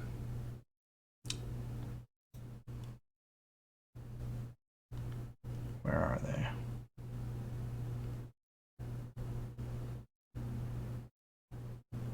I'm pretty sure I want to be here when those sisters get back. What do you mean? I'm sure they'll be great hosts. Check out the spread they've set up for us. Grim, did you heal me for 11 already? Yeah. Oh, cool. Here are the 3 tiny constructs that approach you. Gibbles. And I guess Xanthiel at this point. I don't like them. Oh no, they look kind of cool. The monkey looks like it's seen better days. I'm sure it has. So they tell Xanthiel and I to we shouldn't be here. Get away. So the little straw doll with the pin sticking out of it, she had said, "You need to run away. The Sohn sisters will be back any minute." Could you tell us more about them? So that we might be prepared in case they do find us?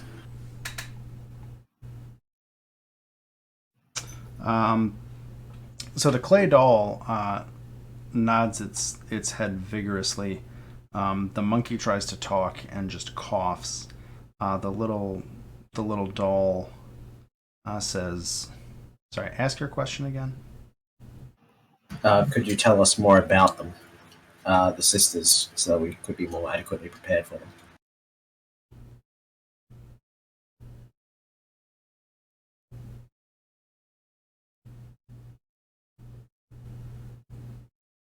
Okay. So the little straw doll, she says, the head of the doll kind of moves back and forth as if it's looking around, and in the straw doll equivalent of a whisper, she says, they're hags. Like they brought us to life, or brought us back to life, and if they come back and find you here, they're probably going to try and put you in their pot or do something to you." I'm sure they will. Do they have names? The monkey coughs again, and the clay-faced little doll shakes its head side to side, and from the straw doll you hear, "We don't say their names. We don't say their names. We never say their names." Is it so? Are Does- they any way related to a particular hag that we met once upon a time?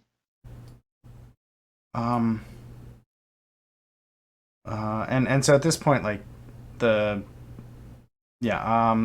the little straw doll, the voice from her says, I don't know any other hags, and she looks to the others, and the monkey and the clay-headed figure both shake their heads, more in like just they don't know anything. Can you describe them without saying their names? One lady, she has a bag over her head. The other one, she puts coins on her eyes. And the last one, she's got a peg leg and bags full of little stuff all around her belt. She's got lots of little bags. I don't like the bags. Do they run this tomb? And you see the straw bundle kind of turns its head on its side, and she says, well, they're doing something behind the door behind us, but I don't know. They go away. I'm not sure if they're the boss of this place, but they're definitely the boss of, like, this place right here. We haven't really been out of this room ever, or at least since they brought us back. And at this point, just a slight interlude, there's a giant door on the south side of this chamber that I think Teresa, Gibbles, and Xanthiel, you can make out. It is covered with decorations of skeletons and has 5 geometric shapes set into its front. And I'm going to grab a picture in a second as soon as I load it, because I am so good at this. Yeah, there it is. Boom. Boom.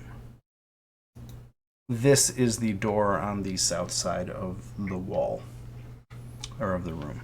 It has 5 circles with brass plates in the shape of a triangle, square, pentagon, hexagon, and octagon. I think we should put the homunculus heads into those. Yeah. Oh, but I sold the Dragon Claw to the first vendor I saw. Damn it. Oh, well, yeah, fair enough. Obscure Skyrim reference. Somehow I don't think this store's going to be very well accepting of trying to animate it to open.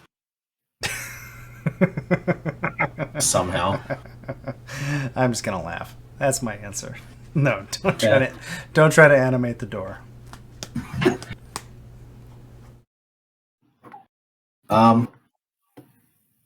Could also probably try to kick it, but I don't think that's going to do anything. So maybe we do we have any of the homunculus heads? I don't want to kick it. It's probably going to explode or something. Thought we talked about that earlier, that we got all of them. Oh, we do? Oh, cool. Yeah, I just added like an hour of travel time when I do the time, because I didn't want to load a bunch of maps and make you go back and cut heads off of things, because that's real good use of time. So yeah, you have the 5 heads. Xanthiel puts one in the door and then steps back. As you try to put it into the brass plate blocks it from going in. That's annoying. Do we have to Maybe do we should all put them 5? all in at once. Guess we just have to open all the doors. I don't know.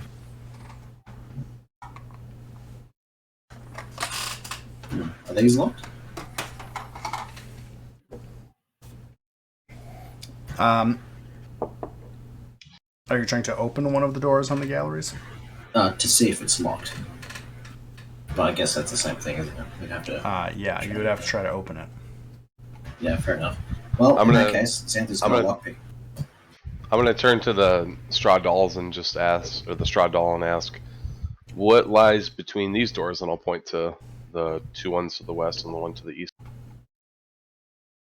What lies between them? Beyond, sorry. Sorry. Straw Bundle says, so you have to. I think each of the rooms has a lever or a puzzle or something that opens up the plates on the locks on the door. That's what the sisters have some way of getting through it, but yeah, each of the rooms has some mechanism that lets you try to unlock the door. But there are 5 plates, are there not? And there's only 4 doors. It's 5 doors. Is it? I only see 4. 3 on the left and 2 on the right. Oh, right, it wasn't revealed. Okay, got it. And the doors have inscriptions on them as you get close. So, here we go. I'm going to draw stuff again. That wasn't me. I need you to move your character for a second, Xanthiel. Oh. I think. Yeah. Okay, I was drawing underneath you and pinging at the same time, so let me get rid of that. And let me do some drawing. I do drawings. While you're drawing, Wilros is going to investigate each of the doors and see if they're trapped.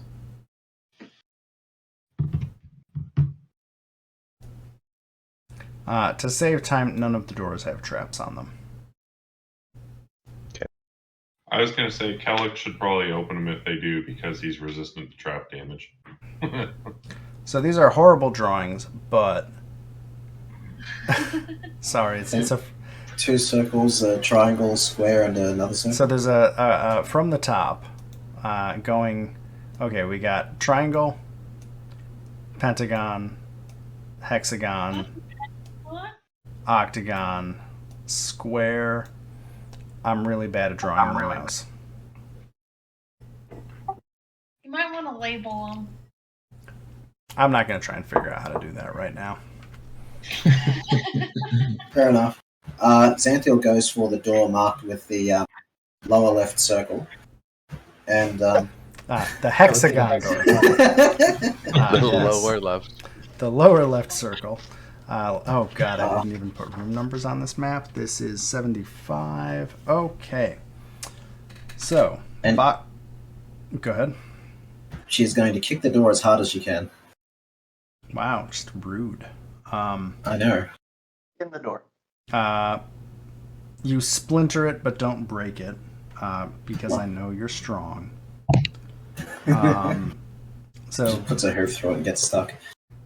when the door opens, I guess Will Ross, Gibbles, Xanthiel, I'll say you guys see this. For what it's worth, just to... Oh, look at that. Hey, I gave people drawing controls, I think, too, huh? So the gallery on each side is 10 feet above the floor in the middle, just for future reference. Does that make sense? Oh, so the ledge is... Okay. Yeah, it's a 10-foot I'm drop. just so you know, I'm just putting the numbers because I saw they were in a certain order on the picture, so maybe that might help. Okay, boxed text incoming. Description of room. Everybody on the gallery that can see into the door that Xanthiel opened, there is a large cracked... Really? Just opening and closing doors. I'm just going to delete doors. A large cracked 6... Okay, I'm going to actually read this now. A large cracked 6-sided mirror is mounted above a stone shelf protruding from the opposite wall. 5 unlit candles stand on the shelf, each made of yellow wax and covered in tiny black sigils. Scrawled on the wall above the mirror in dried blood are the words, "Piggy, Piggy, Piggy." It's kind of dirty. Prestidigitation, that. Yeah. I will, Oh, damn it. I can't do it. I have thaumaturgy. Thankfully, I have it. Nice.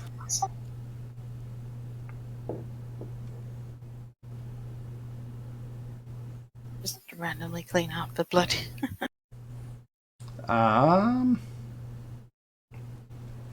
Sure, it's gone. It's and you said what there's there's 5 things again? There are I 5 thought you were things. gonna use that to light all the candles. Oh. I don't have any fire spells. No. Are they prestidigitation. all the same shape?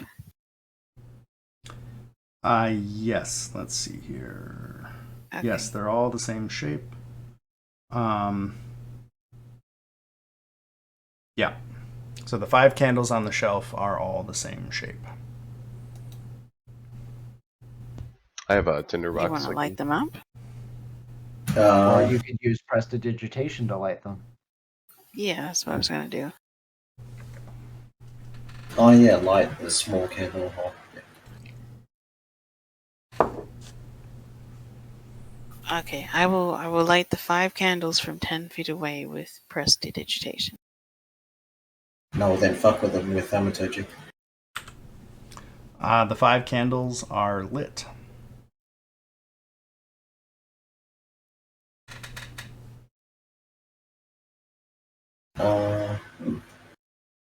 Well, good job, everyone. We solved the riddle. Perfect. On to the next one. Yes. Have I seen any change in the door down here? You have not seen any change in the door to the south. What? We didn't solve it? What do you mean? Come on, Withers. That's a lie. We totally solved it.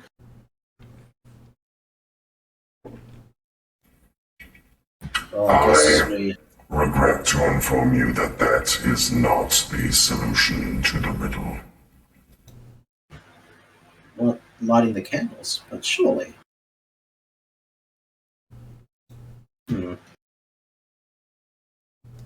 What else? You said there was a broken mirror. There's a mirror on the wall. It no longer has anything written above it. There's the shelf that the candles are on, and that is what you see in the room. I'm going to cast some Mage Hand, and I'm going to pick up the mirror and turn it around. The mirror is affixed to the wall. Okay. Challenge accepted. The mirror is magically affixed to the wall. Damn it. Look, I'm doing it for your own good, okay? Fair enough. Shit. Maybe Okay. we should say it to the mirror. Piggy, piggy, piggy.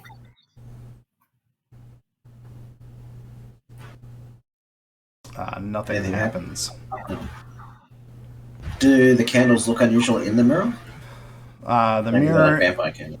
right now, the mirror right now, that doesn't mean anything. The mirror is reflecting, I guess, Xanthiel, Will Ross, the candles, the room that you can see. Oh, okay, so just... I think it might be we might just have to go through all the rooms until something happens. all the rules, did you say? Wilros is going to take out his flute and kind of quietly is going to play a tune about the 3 little pigs. He's going to see if that triggers anything. Alright, then I'm gonna head out here. It's almost 12. Okay. Fair enough. What did good I night. do? Right. Sir Bard, that is a most creative approach, but unfortunately, likely will not solve the challenge in this room.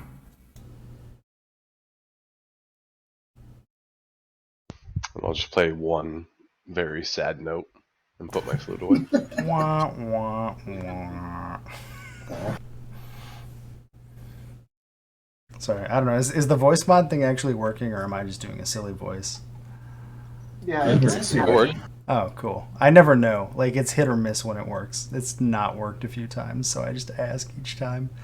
Yeah.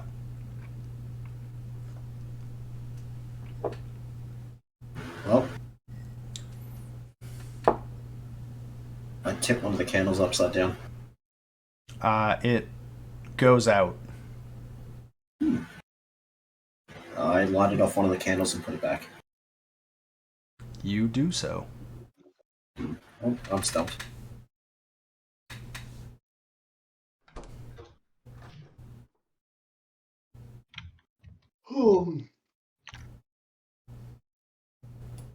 Let's go into the other rooms and see if Yeah. we recognize any patterns. I think I'm we do gonna open this door. Okay, I think we do like one more room and then we'll call it. Or at least start one more room. Okay, so you're opening that one? The Pentagon room? Yeah. Okay. As you open the door, the delicious aroma of spiced meat greets you. At the end of a 20-foot long corridor, a room opens up with red tapestries covering the walls. Oh, excuse my hiccup. You can make out a feast spread out on 3 tables. Please note, the art on the tables is actually excessive. The description that I'm about to give is all that matters. A feast is spread out on 3 tables consisting of roast boar, squash stew, and a tray of iced cakes. Flagons of frothy beer complete the banquet. A gaunt humanoid male in a dusty black suit quietly arranges the items on the cake table, taking notice of your entrance. Without a word, he gestures for you to come forward and sample the feast. Loros is gonna pick up part of the boar, or a piece of boar, and then head back into the room with the mirror. Do you eat the boar or do you just pick it up? I pick it up. Okay, as you leave the room, you feel crippling hunger as you leave the doorway. Like serious, intense, crippling hunger. Okay, I walk back into the room. You still feel it. I eat the boar. The hunger goes away, and somewhere make a note that you ate some boar.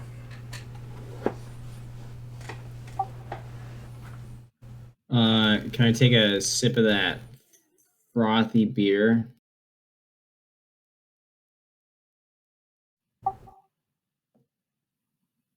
Yeah, mark down somewhere that you drank some of the beer.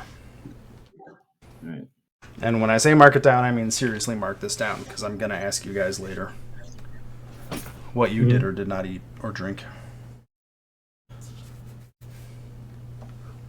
The boar was delicious. Do you have any other dishes you recommend? The guy in the room just gestures to everything there.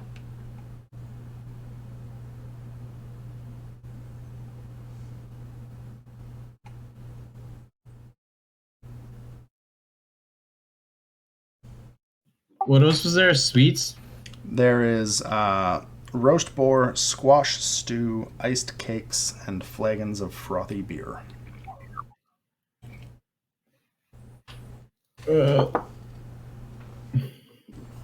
Monsieur Gibbles is going to take a little nibble of an iced cake, and then that will be it. I am satisfied. I'm going to leave now. I probably have crippling hunger. No, you don't have crippling hunger. Just write down what you had, the beer and the iced cakes. Yeah. Yeah, write that down somewhere.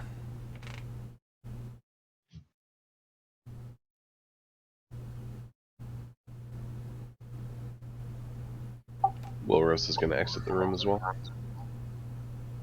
Okay.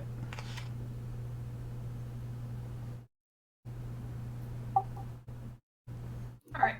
Yaz is gonna go in. I want to eat the squash stew. Okay. It's delicious. And write down somewhere that you'll remember that you had squash stew. Boy, I should probably put this in my spreadsheet, shouldn't I? God damn it. Yeah, probably. Okay, hold on.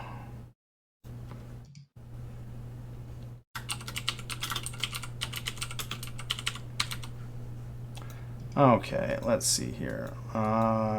This will be a table, so Will Ross, Gibbles, Yaza, and then I need Boar, Stew, Cakes, and Beer. And Will Ross, you had the Boar. Yep. Gibbles had Cakes and Beer. Yaza, you had Stew. Okay, cool.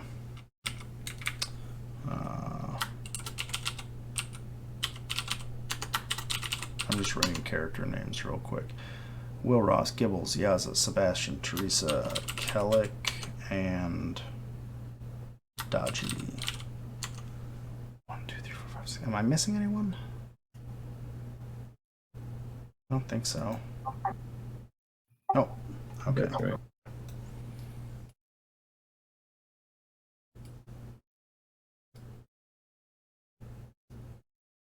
And I'm just going to pull our pile of NPCs down to the beginning of the room. Have a massive pile of NPC. Okay, cool. Okay, I'm taking notes because whatever. So Yaza, you have the stew. It is delicious. Perfect. Then I'll leave the room.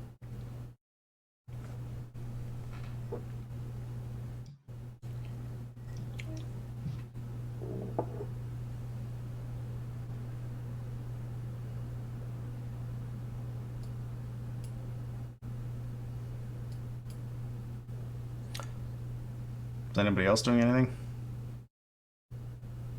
I didn't partake of it. Or go in, I guess. Did I? Okay. No, I'm not. So I'll just stay out of there. Sebastian, are you just hanging out by the door?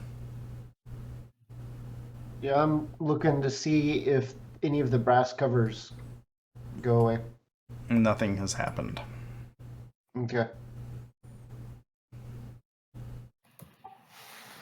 I'm trying to open this the triangle. Okay. We're moving on. Cool. I guess you can open the door. So as you look into this room, the only feature is a. Well, let me rephrase that. As you enter this room, a 5-foot wide, floor-to-ceiling glass cylinder near the back wall of this room is filled with light, the source of which is not apparent. A tiny triangular hole is cut through the glass 5 feet above the floor. Inside the cylinder, an iron lever is set into a metal plate on the floor. Oh boy. I guess I will pull the lever.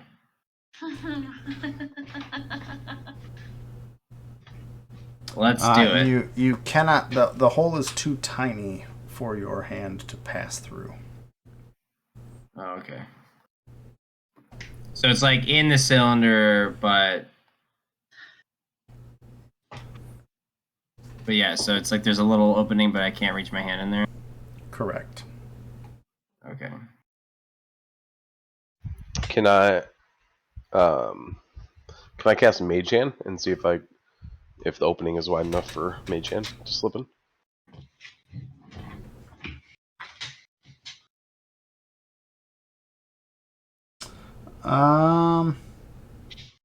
The lever is too heavy to be moved with a mage hand spell. That's literally from the description of how this room works. It's like they thought of that.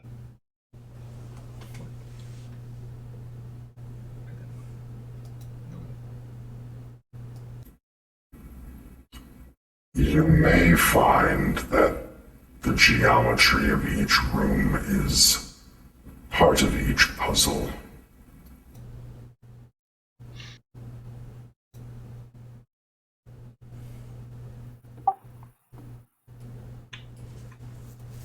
mean, do we shove the triangle? The triangle is definitely smaller than the head of the triangle skeleton key.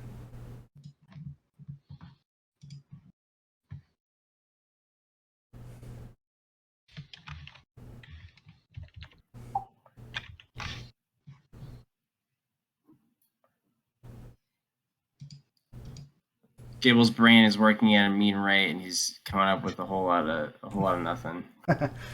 Maybe this is a good place to pause it, because these all of these rooms have. Yeah, this is a good place to pause it. Yeah, I think that's a good place because it's after midnight, so we can pick up when everybody's a little more awake, hopefully. Yeah. Including me. So thank you all for playing tonight. Thank you for running. Thanks, Ray. For running.